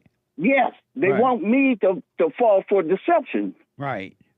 They want me to be like them. They want me to go to hell with them. Let me just be honest. Right. But what you And I'm do, not doing it. Right. And so what you do is just don't even have a discussion with them about it. Don't argue about it. If you can't have a back and forth normal discussion about it, then just don't have a discussion about it at all. You don't have to talk to them about it. Sir, I work in a, I'll tell you where I work. I work in a VA, and I'm a people person. I'm talking about people, just everybody, even patients, their family, anybody. If you say the wrong thing to me, see, I've been to the Air Force, Navy, and Army. Now, I might have just told everybody here who I am, but... Well, don't say who you are. Right. I just did too much, but it's all right, because I'm through. I'm through. These people want to fight, and I can tell. How old are you? Know, I'm 60. Oh, okay. Well, but I'm thinking about joining Marines. Really? Yeah. I told you I got problems. Amazing. But check this out. See, I did not take that shot either. So, you know, I've been spending a long time wondering when I'm going to lose my job, you know. Are you going to ever retire? Yeah. As soon as I can. I haven't been to work in the last 2 years. And why not? Because I'm a fighter, too. You know, I'm a natural man, which... Why have you gone to work? I got work? a problem. I only know, huh? Why have you gone to work? I'm telling you, when they say the wrong thing, man, I have problems with the bosses, the police on staff. They done grabbed me. They done stopped my movement, took me hostage the way I feel. You know, and they've been abusing me. So I decided I better just call off until they fire me. But I'm going to tell everybody exactly what's been going on and how I feel. Because I've been hurt and I've been scared. Because I'm raising a family too, you know, and I'm broke. So how old are you? I'm having it tough, but the fight is on. How old are your children? Well, my children are grown, but I'm raising two of my grandkids, you know. My wife's Japanese, so of course I'm having a problem there. They're more liberal, you know, than anybody. And so you and your wife have issue because you're conservative and she's liberal? Yeah. I mean, since COVID hit, well, actually, I went a little crazy 2 years before that. I was kicking people out of my life, and I was like, man, what's going on? My brothers and sisters won't even talk to me now because I'm tired of playing. These people want me to go to hell with them, and I keep telling them I'm a son of Christ. I advise you to stand down. Stand down. Let me say you this because of time. Make sure you stay away from anger. Don't let them get you angry, and you'll be fine. Well, I'm gonna call you back because we really didn't get around to nothing yet. Okay. But I disagree with you about anger. Hold on. Hold on. Back in a moment. Have you been helped by the show? I'm going to tell you this. I believe you might go down in history as one of the greatest, if not the greatest, black man that ever lived on planet Earth, as far as I'm concerned. I don't know anybody before you that's been that great. You know, freeing the slaves is one thing, but you've been freeing people of their mind, which matters, it should be anyhow, to you more than anything else, because with the mind not being right, there ain't nothing else going to happen right anyway. If you can doubt every thought because you're not your thoughts, if you can doubt every thought, knowing that you're not your thoughts, you don't create them, they're not from God, that they're from the deceiver, the great deceiver, Satan. If you can doubt every thought, you can be free just like that. At an instant. Bring every thought into captivity. It's so amazing.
Okay, folks, welcome back. 888-7753-773. We need your support.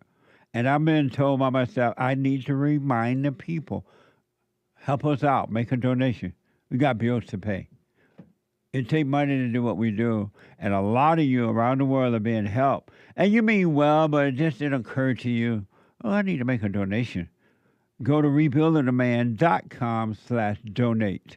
rebuildingtheman.com/donate or call 800-411-BOND, 800-411-2663. And if you need counseling, we have the best counseling service on this side of heaven. The best, right? So if you family individual counseling, you can go to rebuildingtheman.com/ just rebuildingtheman.com or call 800-411-BOND, 800-411-2663 to make a appointment. And be patient because I am booked. But what happens is sometimes people reschedule or they may cancel, and we'll let the next person in line know. And we'll get you in as soon as possible, all right? Family and individual counseling. And so support us on social media and all over. 888-7753-773. Let me go quickly back to Gary out of a first-time call out of Indiana. Gary, you say you disagree with me about anger and some other thing? Go ahead. Well, sir, really, the thing about anger, my personal belief is my father didn't give me fear. Well, I get scared, but he don't give me that type fear while I run from anything. And if somebody break in my house, I don't think I'm going to blow them back out of here with being happy. I'm going to be a little angry because they made me do something I didn't want to do. Well, I'm not talking about you should physically take care of yourself, be aware, but I'm talking about that inner anger that in your mind and emotions that makes you feel good, and makes you feel bad, makes you feel afraid, makes you feel lonely, makes you feel these things. It's that type of anger you should not have. That anger is evil. Okay, I mean, I can't argue with that because I can't dissect it, enough to figure out what you're really saying about it. But Okay. Do you anger. sometimes have inner fear? You feel fear and you don't know why? Yeah. And where does that come from? I don't know why. Right. You gave the answer. and when you get that, what do? When I get that in it, I just walk. You know what I'm struggling and why I think I took these last couple years off is because I'm trying to walk by faith. You know, a lot of people say love is the greatest, power or whatever. I think it's truth. You just got to tell the truth no matter what. and that's because Jesus said he's the way, the truth, and the life, right? Do you want to overcome your anger, that you don't know where it comes from and blah, blah, blah? Do you want to overcome that? I'm not certain because I want to be like David and Samson, all them. Do you believe that God give you the spirit of anger, of fear? I think God give me everything he think I need at the moment. Do you believe he give you the spirit of fear? Yes, sir. I believe God give me the spirit of fear because I better fear him, number one. And that's what I do. That's why I can't change because I fear God too much. But God never told you to fear him. Huh? God has never told you to fear him. Well, why do you fear God and he didn't tell you to fear him? How do you know why I fear? Go ahead. Why do you fear God? I fear God because God is the one I'm going to stand in front of. And he's going to say, depart from me, I never knew you. Well, I'm walking around here thinking I'm doing the right thing. And who wants to get up there? And that's what he say after you live this life. And you don't know for sure. But he told you. But he told you that he did not give you the spirit of fear. Spirit of fear. Okay, I don't know the whole Bible, but I've been seeing some stuff that scares me anymore. You take like Revelation. You know much about it? Yeah, a lot. Not a whole lot, but enough. Yeah, that's like me, but I see things, man. And let me ask you this because of time. Do you want to overcome the spirit of fear? I'm not certain. I think you need everything. If I lose fear, I might run out in front of a car in the street. I don't know. Why do you say that? Because if I ain't scared, I'll just walk out there. I don't know, sir. But you're supposed to be aware of walking across the road. You're supposed to be cautious of that. But the spirit of fear that you have and you don't know where it comes from, do you want to overcome that? Yeah, I would like that. No, I can't say yes. You're trying to get me to say yes. No, I'm not trying to get you to say yeah. I'm trying to find out what you want. I just want, what I want is to just be able to raise my family and serve my God. That's what I want. And are you able to raise your family? If I lose my job, who knows? But that's why I'm talking about this faith thing. I got to get this faith thing correct. But you haven't lost your job, so what kind of problem are you having in raising your family? Well, like I said, my wife's Japanese, so she'll never understand what she lives Japanese way. She don't see all the problems going on and how my grandkids are not safe. If they can't go to school, without coming home in a dress, and then who's going to go to penitentiary or what's going to happen, Cause I'm not going to watch my kid go off and then come home. I try to get him a baseball glove, and he tell me, no, wear my dress. Well, why don't you let your children... I need fear, and I need anger. I need everything to raise these kids, because what am I going to do if I ain't fearful or angry? Gary. I can't go alone. Huh? Gary. Why don't you let your children raise their own children? Why are you raising them? Because my children already on the other side. I got problems at home, too. I stay in my room, man, where I'm safe. I leave my room. Somebody going to say something stupid. So I say, well, I don't want to hurt nobody. I'm going to just stay away from everybody if I can. But I got to go to work, right? Yeah. So how am I going That's why I called you for. How you tell me, how am I gonna pull this off? You can't tell a grown man, don't say nothing if somebody else say. No, I'm grown. I am an alpha. I heard you. You said alpha and beta. I am an alpha, and I'll tell anybody, and that's the problem. Why don't you let your children raise their own children, and you and your wife live your life? Now that you raise your children, why are you raising your grandchildren? You know, I was gonna. We ain't got much time. I was gonna tell you a fairy tale too. This is real life, man. I got to raise these kids. I can't play this game. I know my daughter's crazy. I know that some gun. I sent her to college. She didn't even complete it. So I know who's gonna trust her judgment but my wife. Oh, so you're raising your daughter's children. And my daughter. Oh, your daughter lived there too? Yeah. And she's an adult now, why are you letting her stay there? Man, they called the police on me. And they didn't take me to jail, but they could have hit me with domestic. And I said, girl, you getting out of here. And I took her to court. Next thing you know, my wife sitting over there with her. and the judge told me, he said, well, if she says she can stay, so what you want me to do? So I ain't gonna go to penitentiary over that. So you wanted your daughter to leave. You took her to court, but your wife said no, she got to stay? Exactly. And the judge agreed with your wife? Exactly. That's amazing. And them two ain't even talking. They don't need to be talking. My wife crazy, though, and I know it. She always been crazy, but she's mine.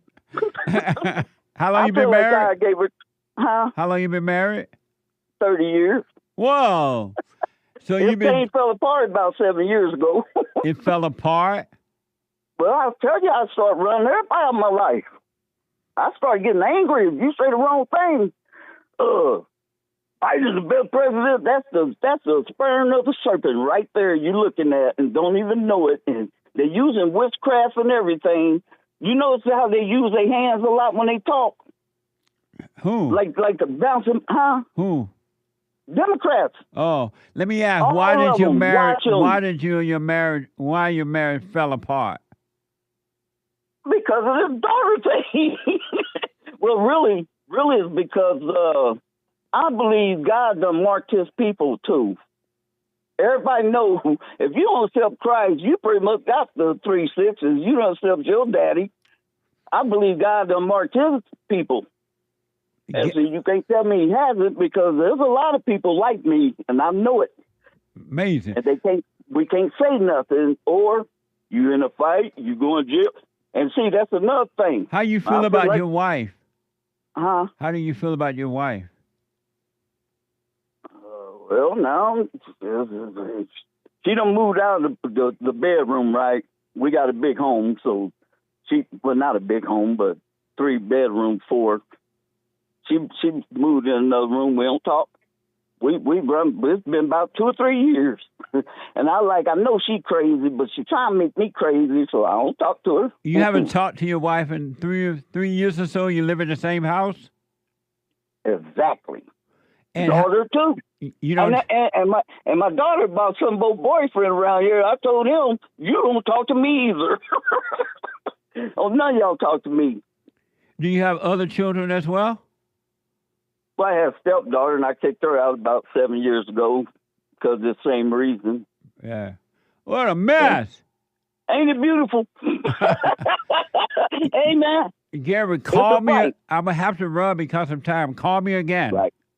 All right, I will, sir. All right, buddy. All right, I'll see you. Bye. Amazing. 888-7753-773. Super chat. Super. So Nick, the anchor baby, going to do the super chat. Hake is not feeling well. Y'all heard him say he didn't feel well, so he had to go and relax for a minute there. So Nick is going to do the super chat. Steven. Super. Yeah, we got Steven here. Some generous coffee says, Joel don't understand that white South Africans have the same West European roots as Americans. The same roots in Christianity, freedom, and responsibility. Unlike, for example, Muslims or Hindus, their culture is perfectly compatible with America's. It's not culture, it's color. I mean, it's not color, it's culture, he said. Amazing. Love y'all. Thank you. He's responded to this past Friday. We had a discussion with my experts, Joel and others, about these. There's some white people brought from South Africa to America, 59 people, I think, and there are other black people who are mad about it. And so we had an amazing, interesting discussion about that on Friday. You can podcast that show, all right? Podcast it. It was amazing. Check it out. Thank you. LYNN Chin says, Joel Friday TV, you are womaning out. Focus your mind not on misplaced compassion for the lesser, but focus on enhancing America, the nation, before pooling more POC here. Cultivate calmness, as I taught. Amazing. Thank you. Barely Bryant says, I am done with black flu. I got the fatigue ode of black. I feel it might be terminal, stage 4. Well, with one exception, the JLP show crew. There you go. Well, thank you, but we did this report on Friday where people fatigue with the black. They're done with them. All races are now done with the blacks. They're just fed up. They can't work with them. They can't talk to them. They're so violent and out of control and always crying racism and victimhood. And the people are just fed up with it now. And so they are fatigued. We talked about that on Friday, too. Check that out. Thank you. Roadrunner Num says Joel can't compare the contrast between Hispanic versus South African white refugees. One is persecuted over race. The other is dealing with crime of own people. Also, over in South Africa, the government, which is controlled predominantly by black people, are making laws and things that taking away the white man's land without compensation. There's a genocide happened on over there in South Africa against the whites. They're being killed and nobody's helping them.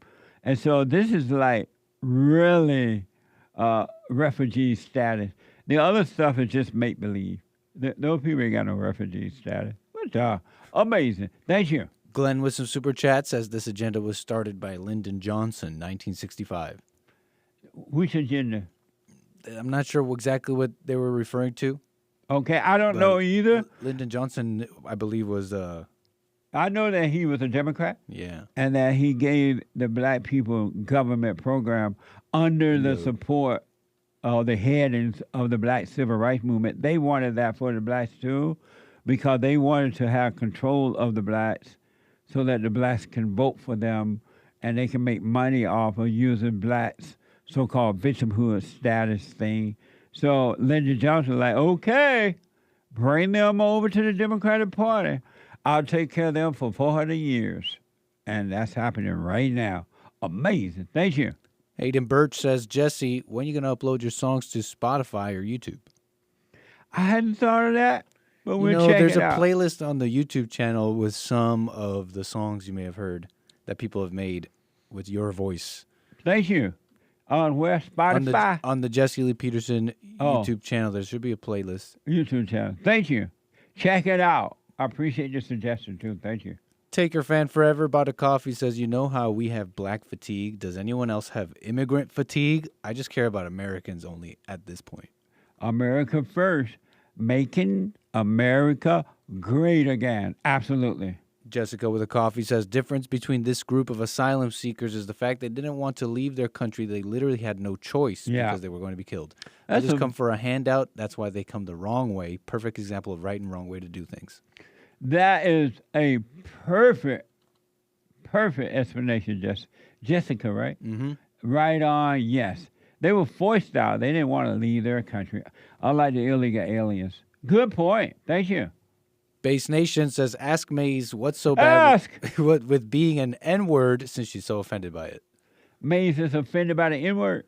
According to Base Nation, and I want you to ask what's so bad with being an N-word. Okay, I'll ask the next time Maze call. Amazing, thank you. Hayden says, if we cash out Maze, will she say, you fish-eyed fool? I don't think she did.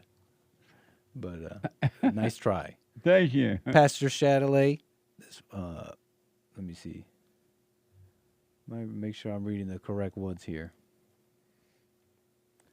I mean, Yeah, let's okay. stop I there. think I am, but we can stop there. And then we'll come back. Don't forget where you stop. I'm looking at the clock. When we come back, I want to take some calls, and we'll come back to the super chats, all right? Thank you all so much. And Hake is not well right now. He got sick all of a sudden, I guess. And Nick is doing the super chat, so we'll be patient with Nick because he's running the board. He wasn't aware of the super chat, so he got to figure that out. And then he got to do the hate news. Not the fake news, but the hate news. What? I told you Nick has energy given to him by God. Let me go to Angie out of Washington. Angie, welcome to the show. You're on the air. Hi, got to get you off speaker. Yes. Hi, Jesse. Hey, Angie. How are you? Morning.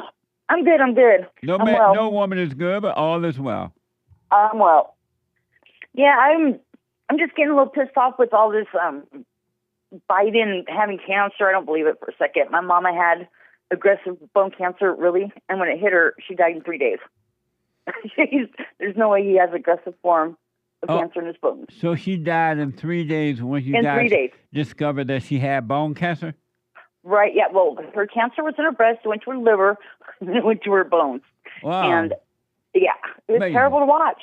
Yeah, and he's only semi-conscious anyways, but he should be lying half dead in a bed. I don't believe it. Well, I said, I don't know what to believe when they say things about Biden now because they've been lying for so long about him. Yeah. And so you just don't know what to. But I wish him well, whatever it is. Whatever it is.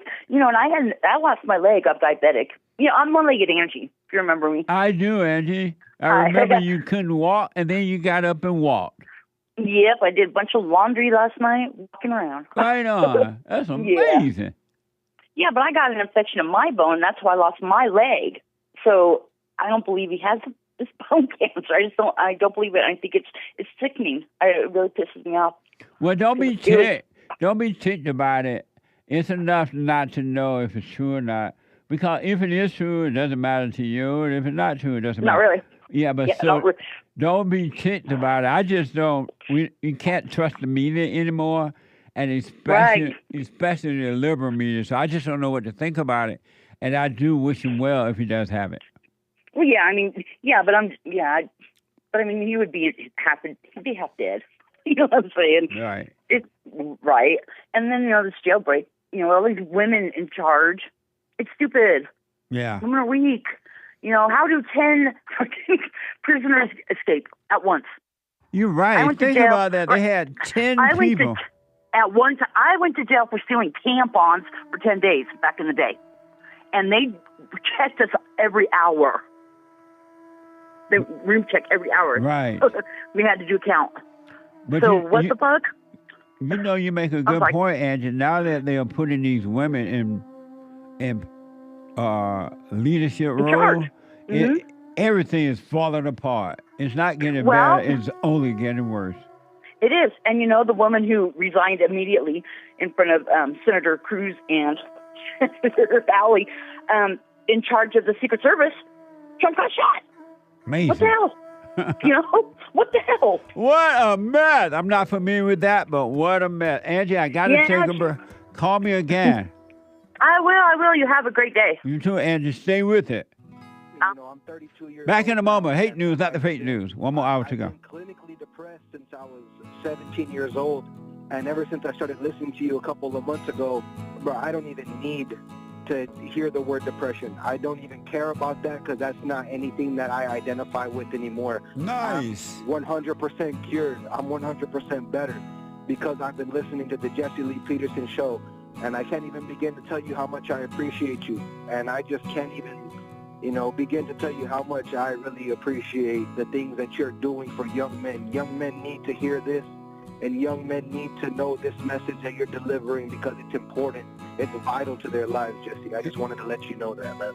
That's amazing. I mean, you made my day, man. When I hear one soul has returned to the Father, it's like 1,000. It's better than silver and gold. So God bless you, man.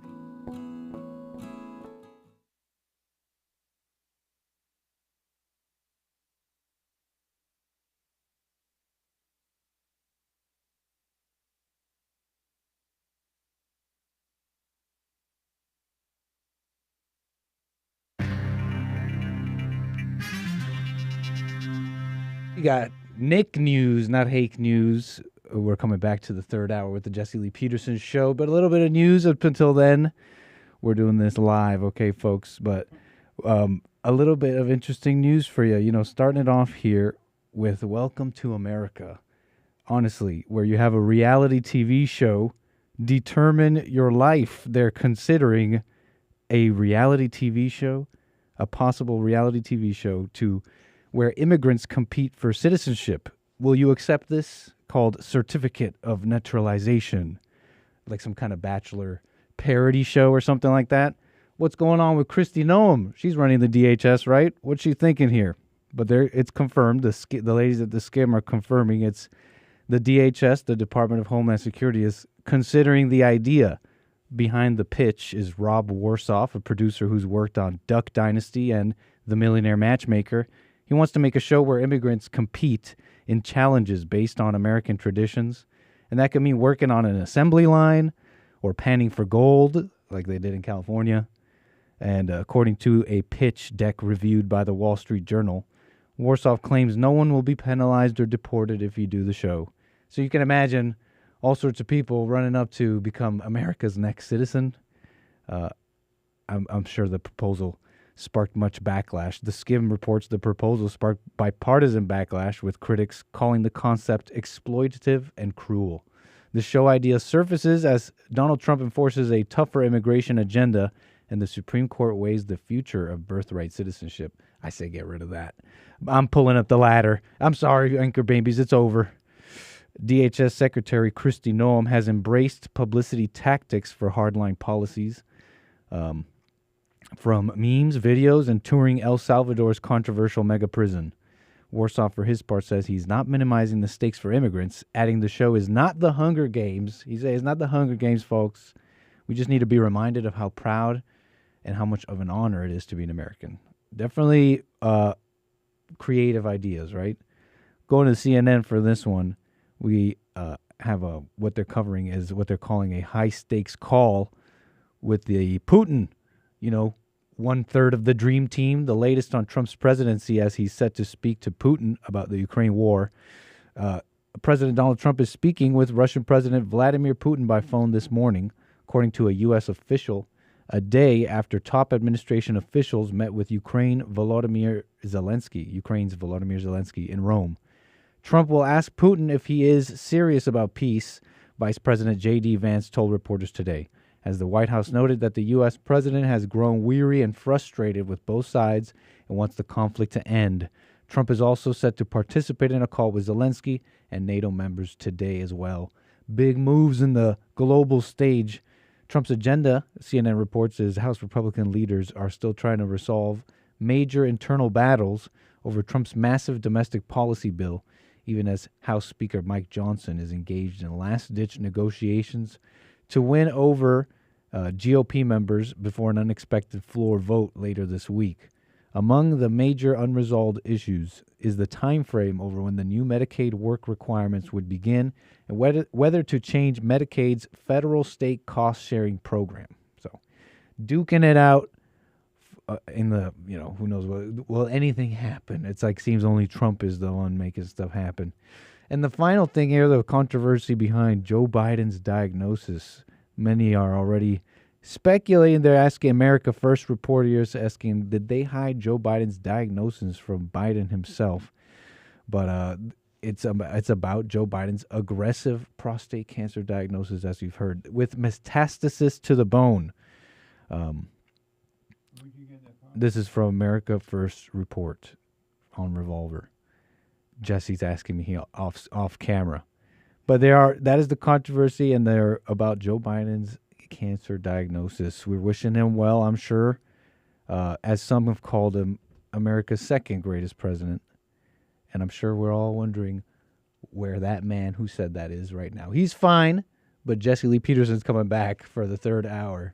No, the third hour of the Jesse Lee Peterson Show.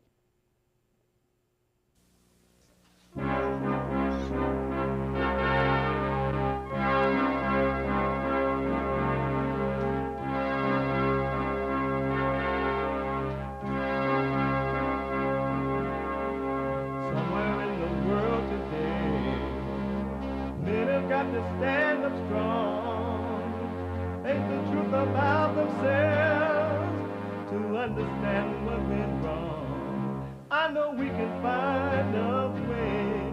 I know we can find a way. I know we can find a way to stand up, stand up,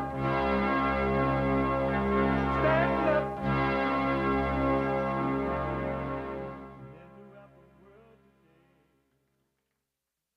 Uniting the races with truth instead of dividing them with lies.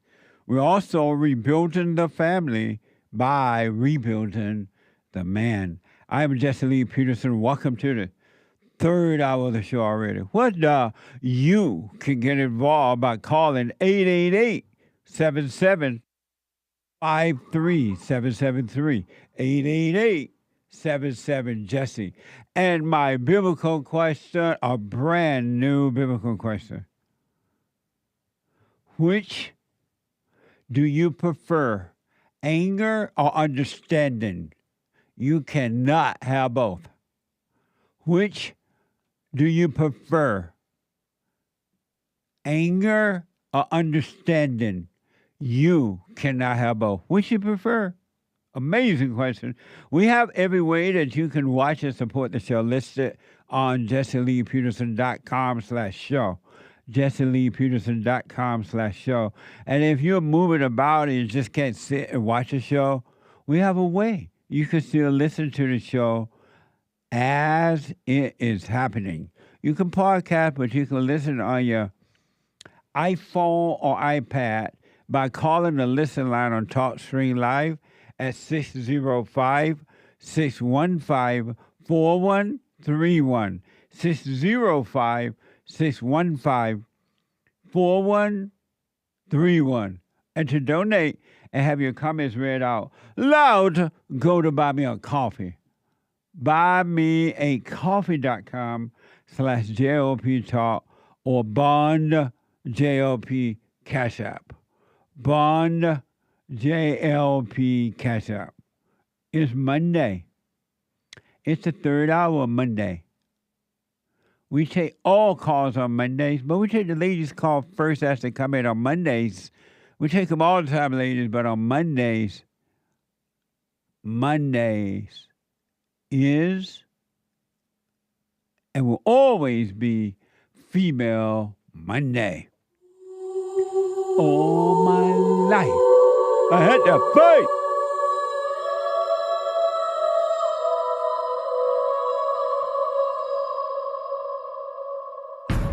I like to make men uncomfortable.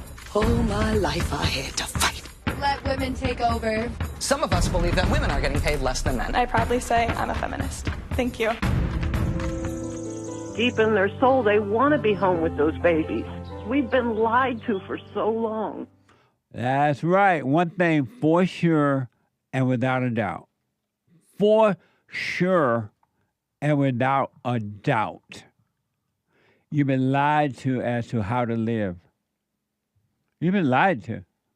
You, me, everybody been lied to as to how to live.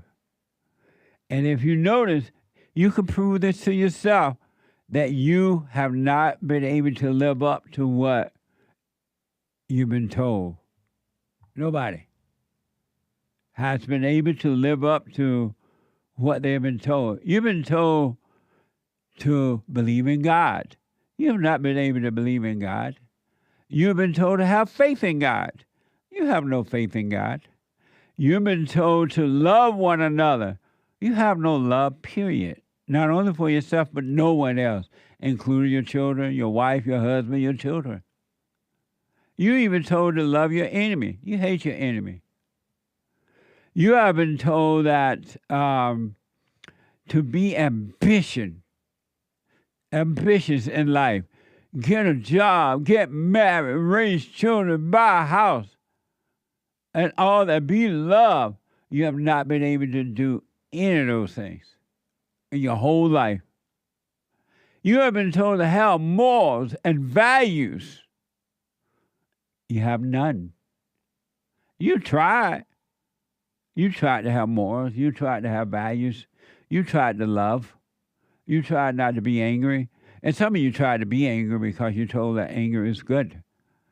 But you have not been able to live up to anything that you've been told. Oh, you went to college, you got a job, but you're stressed out. You have no peace. I want you to know, no matter who you are, where you are, how old, how young, how rich or how poor, whatever, you have perfect peace right now. At this very moment, if you wanted it. And the only reason you don't have perfect peace right now, you don't want it. Really, you just don't. You love your misery. You love the thrill of your worries, doubts, insecurities, jealousies, envy, strife, blaming other people, victimhood, suicidal thoughts, trying to be somebody, trying to be like others. All that. You love that. And you would not give it up if you had to. You don't know that if you forget all that you've been taught, lay it down, give up your values and morals and value, whatever you want to call it, because you don't have any way that don't work, you can be free and live a perfect life. You got to drop the anger, though. But it's up to you.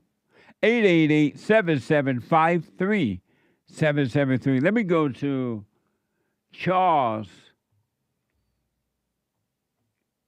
out of Maryland. Charles, welcome to the show. You're on the air. Good morning, Jesse. How you doing? All is well, Charles.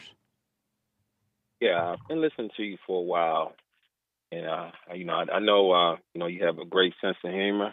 And when you said that women were evil, I thought you were sort of joking, but I'm starting to believe it's really true. And why are you starting to believe that? Well, because I stopped having sex with them, and I really started listening to them, and I see that when you really try to have a serious well, let me go back. I'm courting right now because I'm dating. So I'm dating for the potential of marriage. And so the last few women I've been out with, when you put the sex to the side, it's like, you really listen to them. And a lot of them, they want so much control. Yeah. And it's like, they say they want a man to lead them, but when you really talk to them, they really don't. It's like they want a man that they can beat on. Not physically, but just, a man who they can control. So I guess my question to you is it pretty much that's just majority of the women, or is it just, is it like finding a needle in a haystack as far as trying to find a woman to actually make a wife? That's a good question. Let me ask first, and then I'll respond to that question. Why are you dating to marry? Well, that's the only way I can find a wife. I mean, traditionally in America, that's what we do. We date to find a wife. But why so are I guess you? I'm just going off. You said why? No, you going off what? Tradition, just normal tradition. Oh, okay. And have you been married before? No, I'm 43 and never been married, no children. Oh, okay. First of all, I want you to know you're making a horrible mistake in that you're dating to marry. You're making a horrible mistake by looking for a woman, and I promise you this. Every woman you find will be the wrong one. It's not going to work. You're not supposed to be looking for anything but truth, but God. Okay. Put first to seek what is right, overcome your hell, and if it's meant for you to have a wife, don't overcome your hell because you want a wife. You overcome your hell because you're tired. You don't want to live in hell anymore, in misery, and the truth.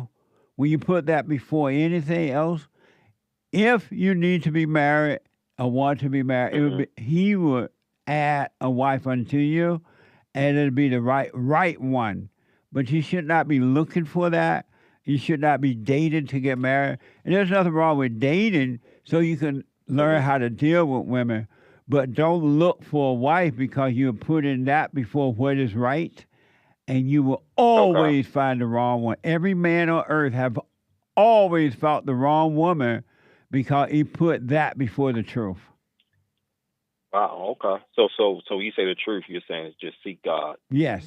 And okay. And don't.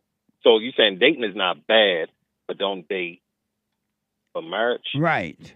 Don't date. Okay. So don't date to get married. Don't date to look for a woman. You're just dating so you learn how to deal with women. You know what I mean? Oh, okay. I see what you're saying. So date is just not. Well, I'm learning how to deal with them. Is that when you see that something's not right, you just keep it moving. Right on. Absolutely. And don't be angry at them. They can't help it. Their mothers have passed their identity on to them. But you're right. Just date and just move on when it doesn't work out. The dating doesn't work out. Move on. No big deal. Okay, all right. I'm gonna take that. I'm gonna take that advice. Thank you. Yeah, but don't date looking for a wife. There's a rule that you cannot break if you want perfect peace in life, and that number one rule is seek first the kingdom of God, and all will be added unto you. That's the only way life's gonna work. Yes, sir. I agree. Okay. Yeah, I'm gonna take that approach, man. I thank you. Have you forgiven your mother?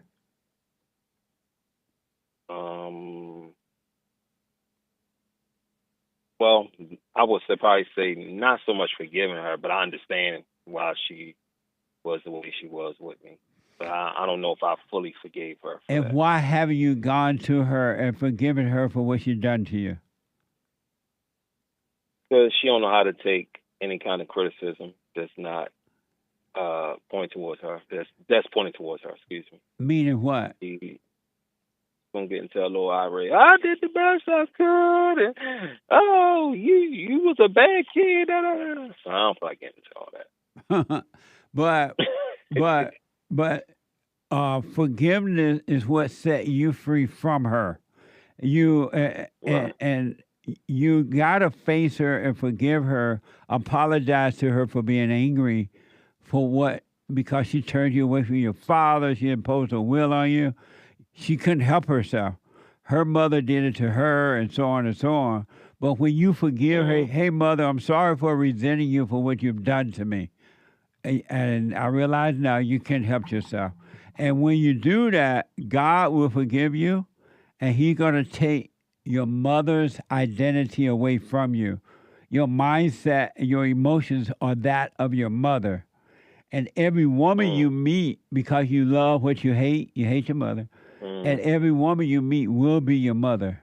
But when you forgive her, God will forgive you, and you will not be attracted to that mother spirit inside of other women. And if you do get married, it'll be the right woman. But you won't be able to help it until you forgive your mother. And when you go and forgive her, if she, you a bad child, I did my best, I can't believe you, it's your father. Let her say whatever she wants. Don't argue with her. Just say, hey, I just want to tell you I'm sorry for what you've done to me.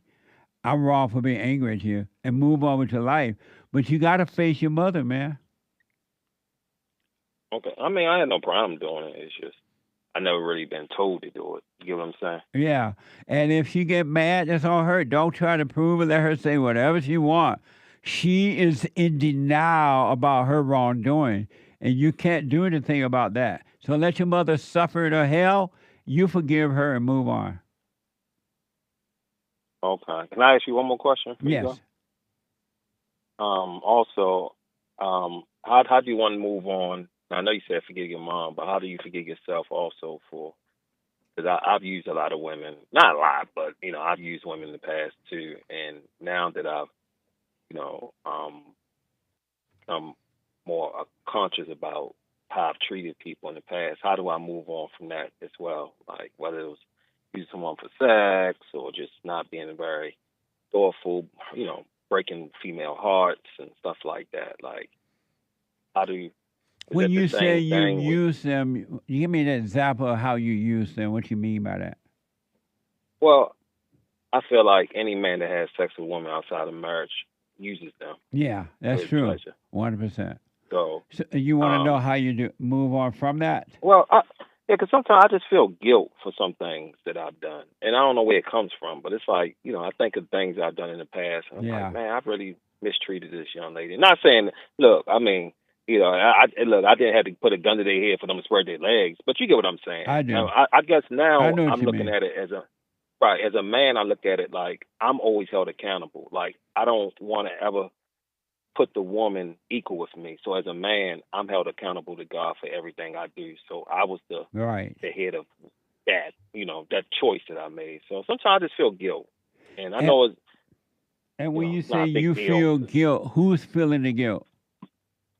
Me, like internally, I feel it. And who are like, you? Man, according to you, I'm nobody. I'm not that important. But who are you that you're feeling guilt? Who is the you that you're talking about? The inner me, I guess my peace. My peace is broken. Right. So that part of me. But your peace is only broken because you have not forgiven your mother and father. That's what I'm saying. But and the reason I'm asking this because what I want you to know, there is no you to feel guilty. You have never done anything wrong, which is easy for you to accept. You are a sinner, or all your sins have been forgiven. It's easy for me to accept that, honestly, that I'm a sinner. It's easy. I know. It's easy for you to accept that you are a sinner rather than all of your sins have been forgiven. Yes. And why is it easy for you to accept that you're a sinner? Because to me, that's my nature is to do what's pleasing to the flesh, and I know that's all sin. And even though I know I'm forgiven, because I hear that terminology a lot, like I'm forgiven, it's still like I can't let it go for some reason. I can't explain it to you. I wish I could put it in better words, but it's like I can accept that I'm not good. I can accept that because I know that. But it's hard for me to accept that those things have been wiped away, even though I know it. I know it is, but I guess my feelings is that it's still. I don't know. I can't really put it in the right words, but you want to let it go. You can let it go right now if you want to. Oh yeah, I mean, shoot, that'd be like letting off 100 pounds off me. Want me to tell you how to let it go right now? Yes. Let the thoughts about it go. All you're doing is believing the lies of the thoughts. And they're reminding you of what has happened or what's going to happen. And what has happened then. It's not happening now. If you let go of the thoughts, you could be free. You're listening to the devil. You're listening to evil. And the evil telling you how bad you are. You used those women. You did this. And you're believing it, and it's not true. Let the thoughts and emotions go, you'll be free. All you're doing right now is living in those thoughts, believing a lie, and it has nothing to do with God. God is not into time. And if you notice the thoughts, which are evil, always tell you about what has happened, the past, or what's going to happen in the future. And that's where evil lives, so it's trying to keep you there. Stop thinking about it, and you'll be free. Okay. That sounds easy. Yeah, I just have to do it. I have to do it. I mean, it sounds very simple when I stop thinking about it. Okay. If you notice, when you don't think about that, you don't have pain, right? No. It's only when you think about it. Right. And when you think about it, it feels like it's happening right now.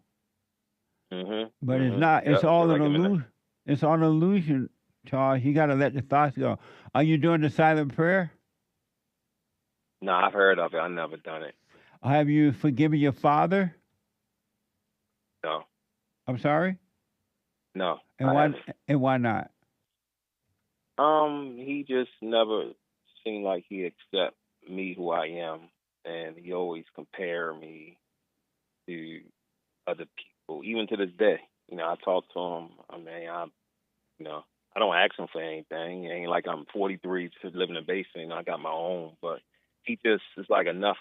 I'm never where he want me to be, and sometimes I just, I have lots of anger towards him.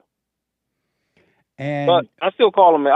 These couple days a week. I try not to, I don't ice him out and just like neglect him. But yeah, he definitely, Does he call you? Yeah.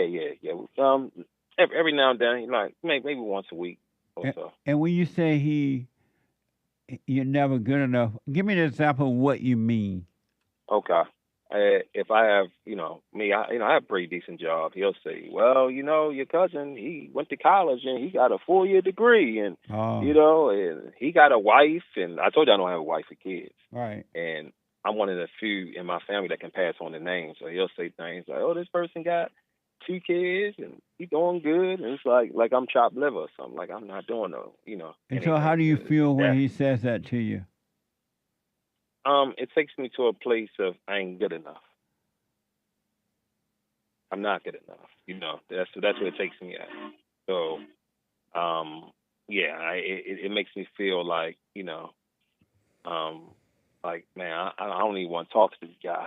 That's what it makes me feel at times. But and when you ask him about that, what does he say? We had we had an argument last year about it. I lashed out. And, he said the same thing. Oh, he never took any responsibility. He never said, hey, man, look, my bad, or as a father, I fail in this area. I should do things better. It's always, well, you don't come see me, you don't do this. He flip everything on me. So it's like, man, come on, man. Just admit you're wrong, too. He doesn't admit his wrong. It's like, I got to be the adult. Amazing. So, yeah, that could be frustrating. I promise you this. Your father cannot help himself. His mother screwed him up as well. His father wasn't there to be an example for him. He cannot help himself. And you need to forgive your father if you want to be free. He cannot help it.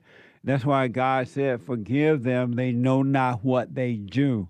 They cannot see. Mm-hmm. Just as you can't see clearly, you see something because at least you know something is wrong and you want to get it right. He doesn't even know anything is wrong. Your mother doesn't. No, he don't. Your mother doesn't know that something is wrong. And he don't either. Right. And you know something is wrong with you, but you don't know how to fix it. They have the same problem. You got to forgive them, face them, and apologize for being angry at them. They could not help themselves.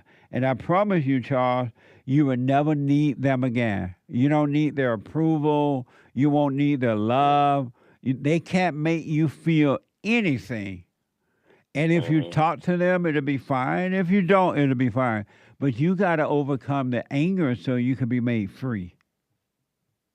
What you're feeling is not, your father is not causing you to feel that way, but what's in you is causing you to feel that way. The hell that you feel is inside of you because you're unforgiven. And if you, everything you feel about your mother, about your father, yourself, it's all in you. But the devil tell you that your father makes you feel this way. See, he's comparing you. Or he never said anything nice about you. He did. And then the devil makes you think your father's making you feel that way. Your father is not making you feel anything. It's in you. And when you forgive, God would take all of that, all the hell, because that's what hell is. He would take it out of you, and nobody on earth can make you feel anything. They will not make you feel good or bad. But you got to forgive your parents. Yeah, I agree. Like you said, I'm not one that's going to blame them. I'm just telling you the story. Right. But, and now as I matured, as I am maturing, I realize that everything falls on me. So, my father's not making me do anything. It's just, you got to forgive them, Charles. Yeah, I got to forgive. Yeah. You got to tell them that. And I will. You got to tell them that, and don't expect anything from them. Do not expect them to apologize, to admit to anything or anything. God will forgive you. And then so you said when I see and then you'll be free. Okay, so when I see my mother, you said tell her that I forgive me for. No, not to forgive you. I forgive her. Yeah, God will forgive you. Human beings don't forgive. Nobody forgive. Okay. God forgive. So you apologize, but when you can see that you're wrong for being angry at them, that they can't help themselves, you are playing God. And as long as you play God, you won't know God. Because anyone that has anger has hatred. And all hateful people judge. They think they know what they want. They think they know God. They think this and that because they're playing God.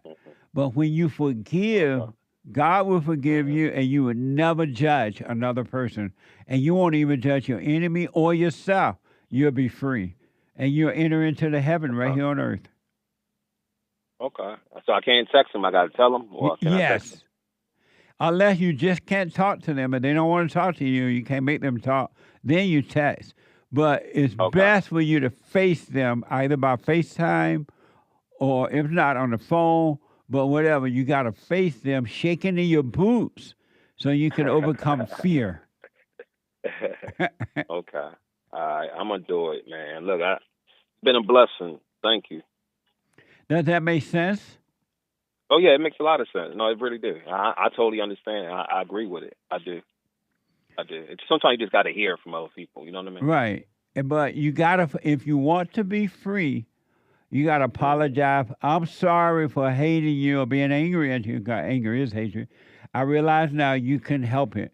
And whatever they say, that's on them. Don't react to it. And don't say, forgive me. Because it's not your fault that they did what they did to you. It's your fault as an adult that you don't forgive them. You forgive them. I apologize for being angry. Okay. Man, I called you to talk about the angry black women. Now you got me, you put me in a counseling session with my parents. Okay. Because I appreciate it, though. What you don't know yet, and if you should work on yourself, you will come to know this. All of your issues are inside of you. They're not outside of you at all. And the only problem that you have is your anger, which makes you live into thoughts and emotions. There's no such thing as real problems. They don't even exist. Oh, okay. Well, like I said, I appreciate it. You're welcome. I appreciate it. And do the silent prayer, rebuildingtheman.com/silent prayer, so God can bring you out of your imagination. All thoughts are all lies all the time about anything. Okay. All right. I'm gonna call you maybe about 2 weeks. I'll let you know what happened. Absolutely. I wish you well. All right. Thanks, here. All right, buddy. Bless you. Bye. You too. Amazing. 888-775-3773. Super chat. Super chat. So Nick, the anchor baby, is standing in for Hake right now with the super chats and the hate news. And if Hake is not feeling better by the top of the hour, I got to do Hate show today. 2 more hours. What's up? We'll see, though. Maybe he's feeling better at 9. We'll see. Super chat.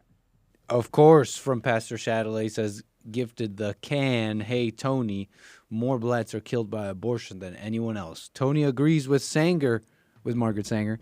Them black weeds need to be removed. What the? He black. That is such a good point, Pastor. Thank you, man. Y'all have no idea how many blacks are. It's a genocide on the black by way of abortion. You never hear anything about that. Amazing. Thank you. Bill West with the diamond says, miss carnival sideshows? Just walk down the streets. Thank you. Whatever that is. Mari Ubaldo says, have a blessed weekend, everyone. Much love. Thank you. I appreciate it. And that's all we can do for now. Let me take a quick break. When I come back, more of your phone calls and super chats. Back in a moment. Treasure chest is now open on D-Line. Amazing.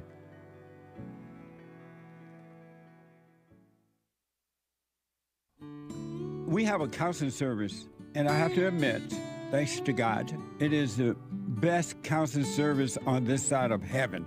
I counsel with men and women, families, individuals around the world. Most people are unhappy they're miserable, they have rough lives, they're depressed, suicidal, young and old, of all races. I understand, I know why, and I do understand it. Because exactly what's happening in me is happening with everybody outside of me, inside of them. And I've noticed that with those who really, really, really want to understand, they overcome it just like that, out of one counseling session.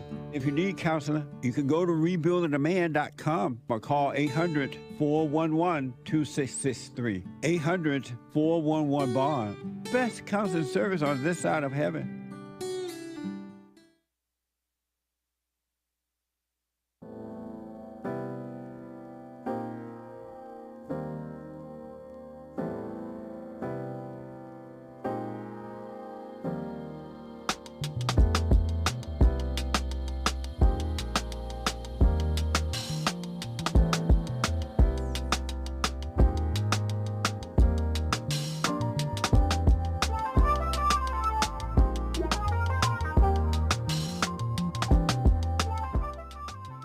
All right, folks, a quick reminder, we have every way that you can listen and you can support and listen to the show on JesseLeePeterson.com/show.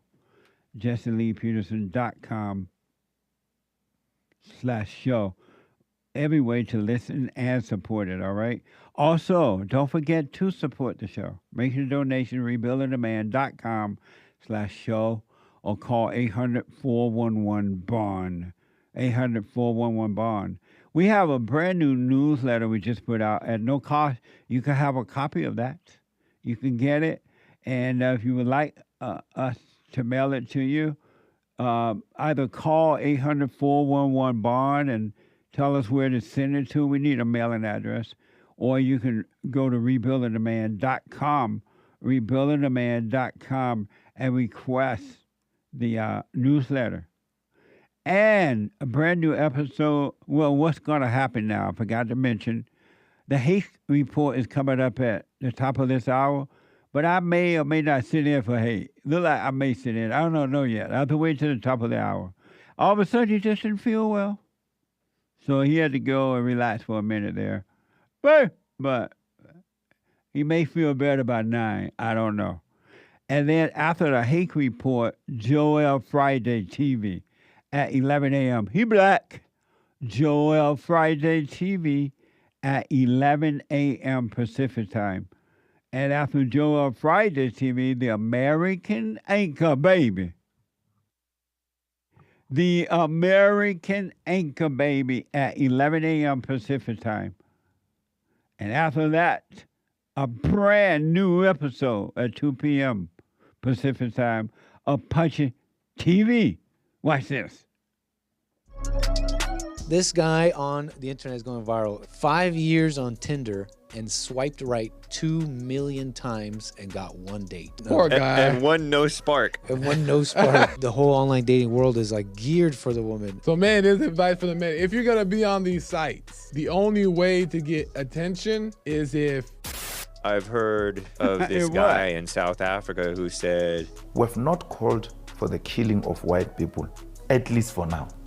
I can't guarantee the future." Because they want a systematic change. But what is his defense? Revenge. Amazing. That's deep. Punching TV at 2 p.m. Pacific time. You can get Punchy's coffee and everything. JesseLeePeterson.shop. All right. Let me go quickly back to the phone. Amazing day laid out for you. It's Monday. Rainy days and Mondays always build me up. What the? If you can be free, folks, it's done. And what you don't know, inside of you, you have power. All power has been given unto you at authority. But you don't know it because you're walking in darkness. You're walking in thoughts and emotions. You listen to the world instead of overcoming the world. 888-775-3773. Let me go to Keith, a first-time call out of California. Keith, welcome to the show. You're on the air. Hey, Jesse, thank you. Amazing. Amazing. I wanted to bring into light a couple shows I've watched about hate inside and Born Sinful Nature. I think people get sinful nature confused because sinful nature is what we're about, but you can't just go towards sinful nature and you can't feel guilty towards your sinful nature. And I agree with what you're saying about forgiving your mother and father, because my mother and father got divorced. And as soon as I turned to Christ and stopped hating and forgave them, everything opened up inside me. Yeah. But you have to keep working on it, because I've been married for 40 years, and your shows lately helped me out because I still had something inside of me trying to project something on my wife. And one of your shows said you can't fix her until you fix yourself. That helped me tremendously, because nobody can fix anybody unless you fix yourself. And if you're walking around mad and angry, it won't work. Yeah. Have you you went and forgave your mother? Yeah, she's in heaven. I forgave her a long time ago because, she couldn't help what was going on with her. Yeah. And what she did, it wasn't my fault. That's right. Anything she did or said, it wasn't my fault, but I had to let go. And how about your I had father? to forgive. My father was out of my life, and I just kind of let go, and I talked with him. I spoke with him. I forgave him. I had real talks with him, but I couldn't just keep it inside of me and live with it, because I'd never be free. I wouldn't be able to do to my kids and treat my wife and my kids the way I needed to, even treating my fellow coworkers. Yeah. And does your And wife friends. obey you? Yes, sir. Nice. You're right, Keith. You stay with it, man. It's only get better. And I appreciate you, because 4, 5, 6, 10 years ago, you were doing what many people were afraid to do, and you're exposing what's exactly happening right now, and it's coming out. But you just got to live life day to day and not get caught up in the thumbnails, get caught up in the vengeful, angry things people say, and just take it for what it is. Absolutely. Amazing. Thank you, Jesse. Thank you, man. I appreciate that. All right. Take care. All right. Amazing. Let me go to Jose out of Ohio. He's been waiting a while. Jose, thanks for calling. Thanks for holding. You're on the air. Hello, sir. Hey, Jose. Hi, Jesse. Hi. Hi, how are you? Oh, well, how are you? Just amazing. Amazing. Amazing. Hi, I wanted to answer the biblical question. Which do you prefer, anger or understanding? You cannot have both. Which do you prefer? I prefer understanding. And why is that? I never questioned this question before. I didn't even know you can preference something like this. And I'd say I'd go with understanding rather than anger. And why? Because it just makes common sense for me. It fills me up. It's just, it's the right answer for me at this moment. That's amazing, Jose. That's right. I really want to respond, but I gotta hold it. I put my 2 cents in on Sunday. But thank you, man. I really appreciate that. All right, Jesse. Have a great day. You too, buddy. Thank you. All right, goodbye. Bye now. Amazing. Let me go to first-time caller LYNN out of Utah. LYNN, welcome to the show. You're on the air. Hi. Hi, Jesse. Hey, LYNN. Can you hear me okay? Loud and clear. Okay. How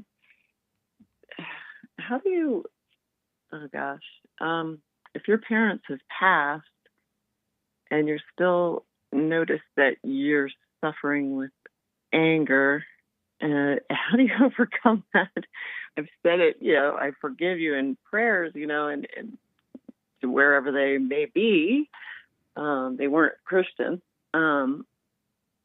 They weren't. I should say they were not born again. I really don't know where they are, if they've accepted the Lord before they passed. But I feel like I never did forgive them. I thought I did, but I still have anger inside of me, and I really don't want to feel that way. And when you say they were not born again, what do you mean? How do you know that? I mean, they were not. How do I know? Oh, boy, I know.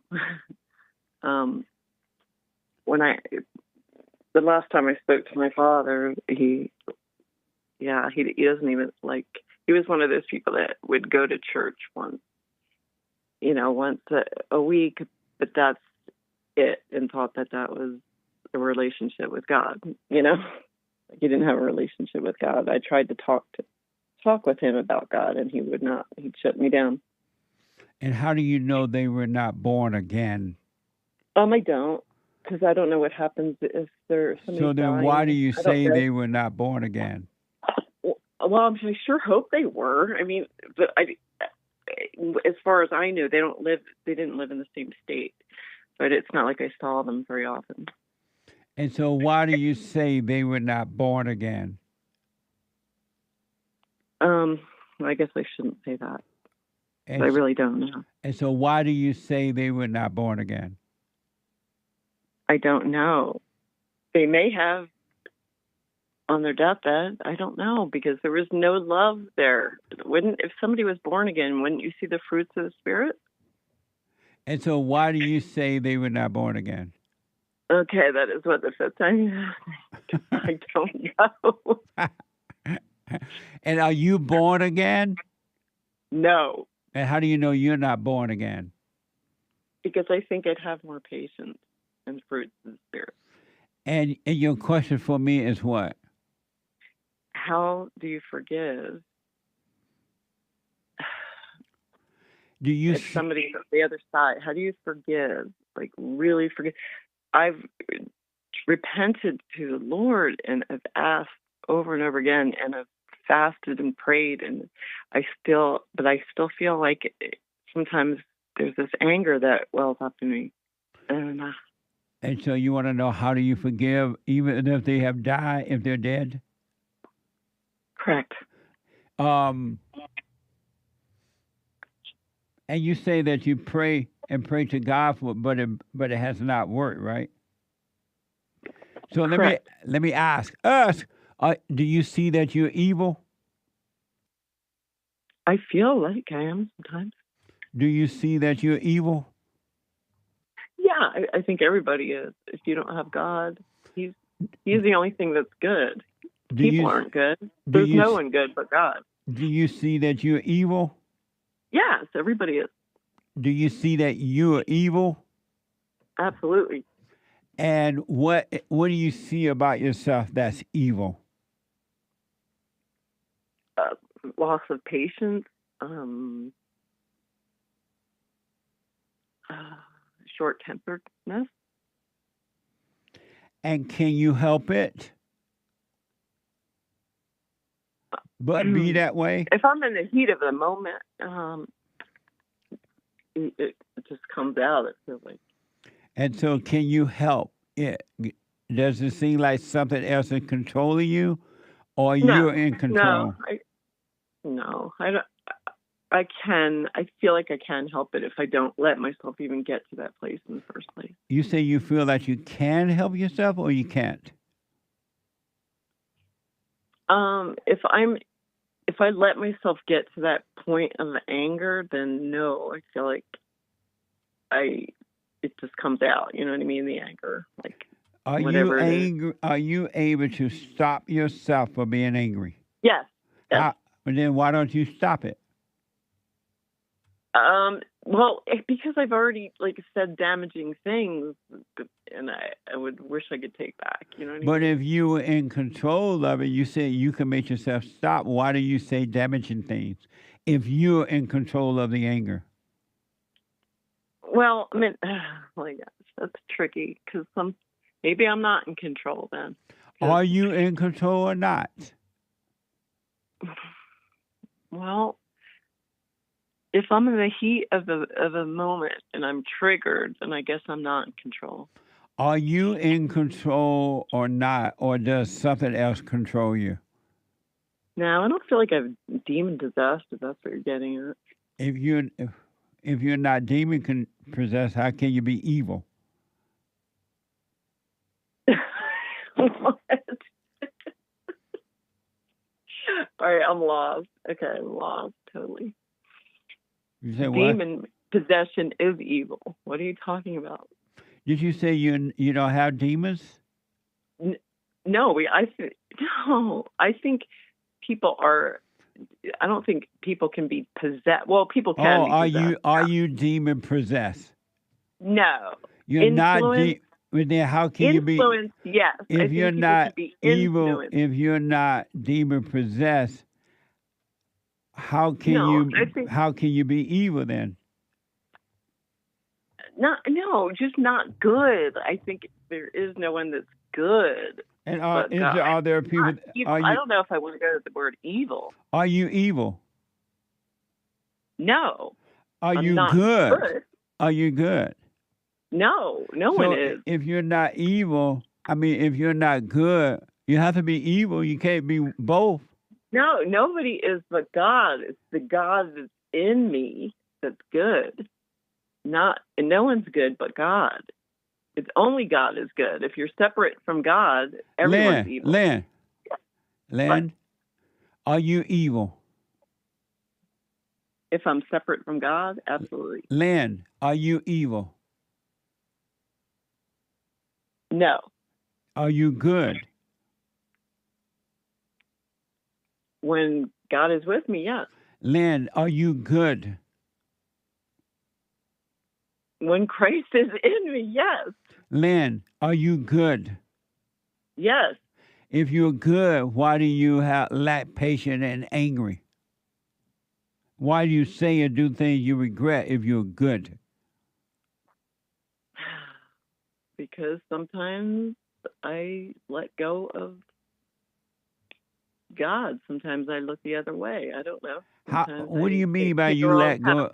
What do you mean you let go of God? How can you let go of God? That doesn't mean. Well, sometimes I am not. LYNN, do you want to be free of your hell? You want to forgive your parents? I do. Then you got to see and be honest with yourself that you're evil. And until you can see and be honest that you're evil, God or Jesse or no one can help you. Okay. And when you can see, because anger is evil, anger is hate. When you can see that you're evil, God will allow you and cause you to forgive your parents. If they're dead, you can't go to them. Because you're going to see, just as you can't help yourself, something else is controlling you. You're going to see that they could not help themselves, that something was controlling them. And you became like them because you became angry at them. You start to judge. Then you'll be free. But if you can't admit that, God can't help you. Confess your heart is evil. That's the sin, playing God. And you're having a rough time with that. No, I actually have confessed my heart was evil to God before. I have. You can see that you are evil.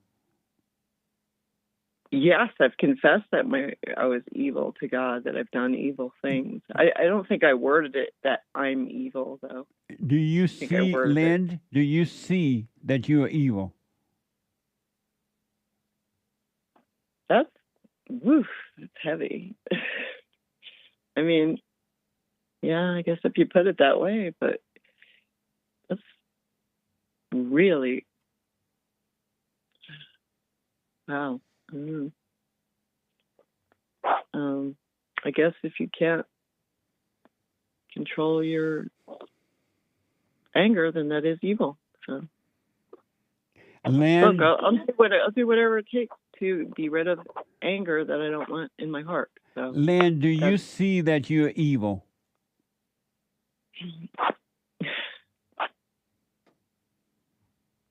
Yeah.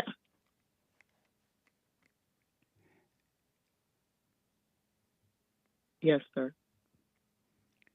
And what is it like seeing that you're evil? It's ugly. I'm sorry? It's ugly. And you don't want, and do you want to be evil? No. Your parents had the same problem. They were evil, and I don't, because they're dead, I can't ask. I don't know if they ever admitted that or not.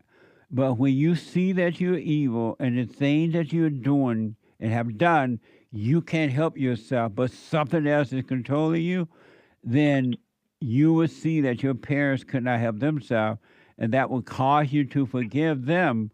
And when you do that, God will forgive you, and he will take the spirit of evil away from you and give you a clear mind. Okay. But you're having a rough time admitting that you're evil. What would happen if you admit you're evil? Well, I just have such a good, loving marriage, and there's so much good in my life. So it's hard to say evil all the time. These things. There's only nothing happen. good in your life. I have a loving, wonderful husband. And Then why we're don't happy. why don't you obey him? I do obey him. No, you don't. Why don't you obey him if he's such a good and loving husband?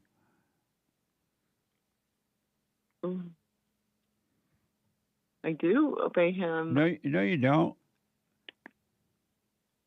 What don't I? You don't know. You don't live in my house. I know for a fact you don't obey. He may be a beta and he's not asking anything of you, but you don't. Isn't that right? Oh, well, I grew up with all girls, so. What? He grew up with all females, so. Right. So that's why you don't have to obey. He has no demands on you. How do you feel about him being so weak? When he does have demands on him, I totally will give in. How do you feel about him being so weak? He's getting stronger, believe me. How do you feel about him being so weak?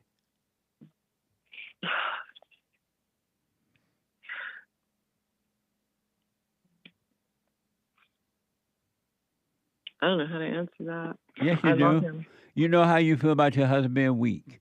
Would you prefer he be strong or weak? Strong. So how do you feel about him being weak? A little sad. I'd like him to be more Christ-like and be more,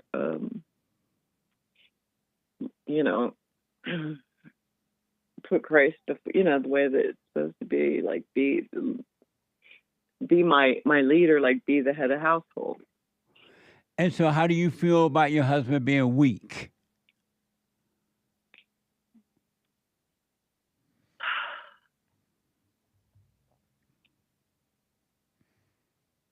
I don't know how to answer that. Yes, you do.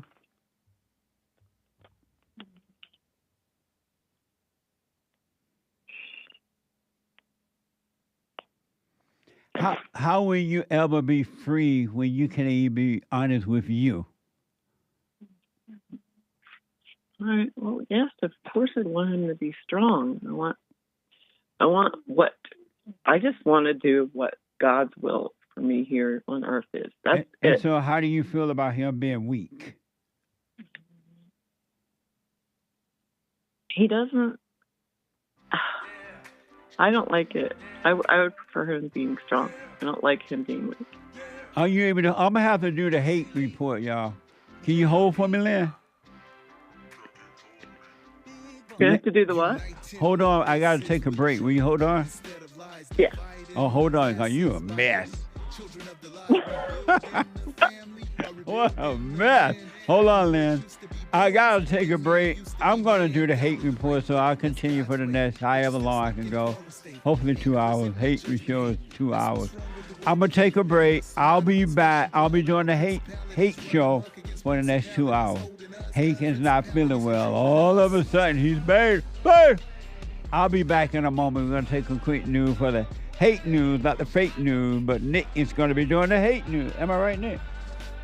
No, there's no news. There's no news. We'll just have a little break. Yeah, and, we'll take a little break, and go ahead. Everybody here will get kicked on over to the Hake report.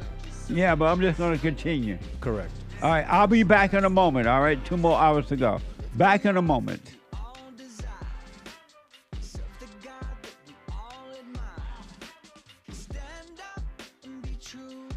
I know we can be perfect just like you. I know we can find a way to man up and stand up for what's right if we give our plans up. I know we can have faith in the unseen while we stand up and get back to the way we were designed to be.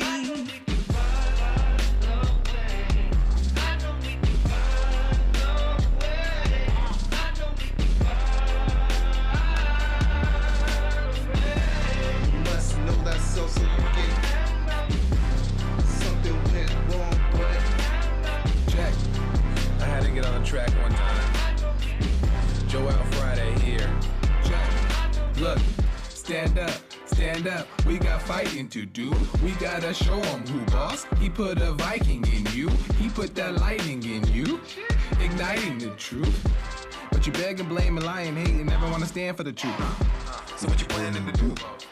You understand in the loop. You better go talk to your mama, better stop at the drama, better drop all the trauma. Boy, you better stand up and up. Put your hand up and hut. Cause if you don't, then we lose, and then we gotta hear the fake news. Whoa.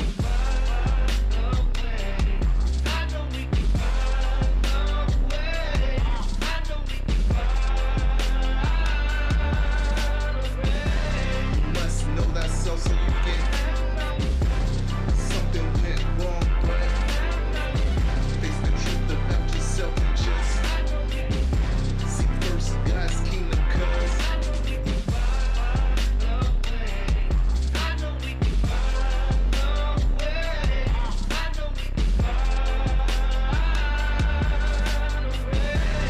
must know that's so you get something went wrong, but face the truth about yourself and just seek first God's kingdom, cause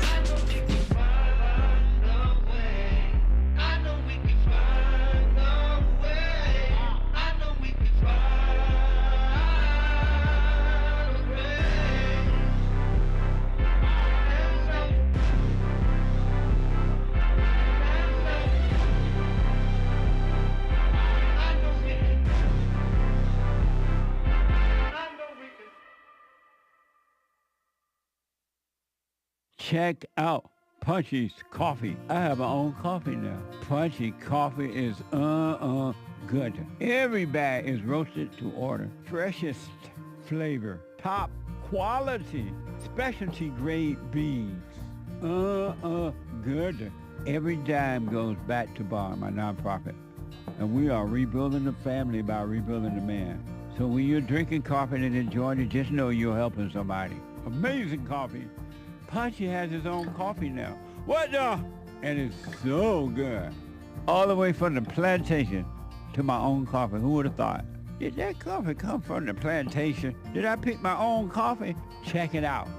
Go to rebuildingtheman.com, rebuildingtheman.com/stores, and get Punchy's Coffee.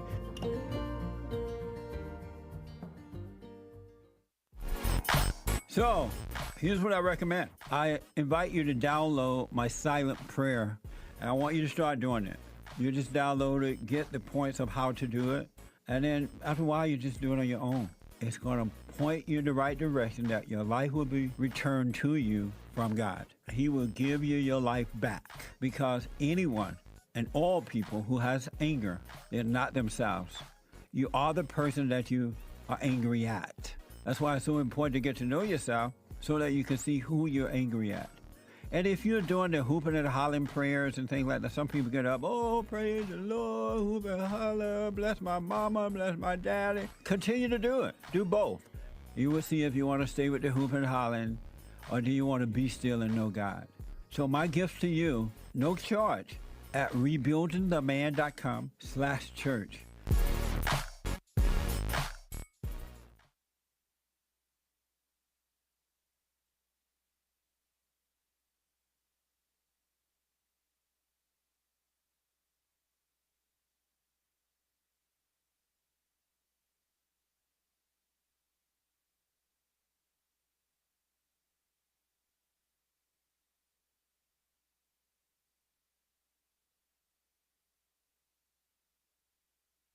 3.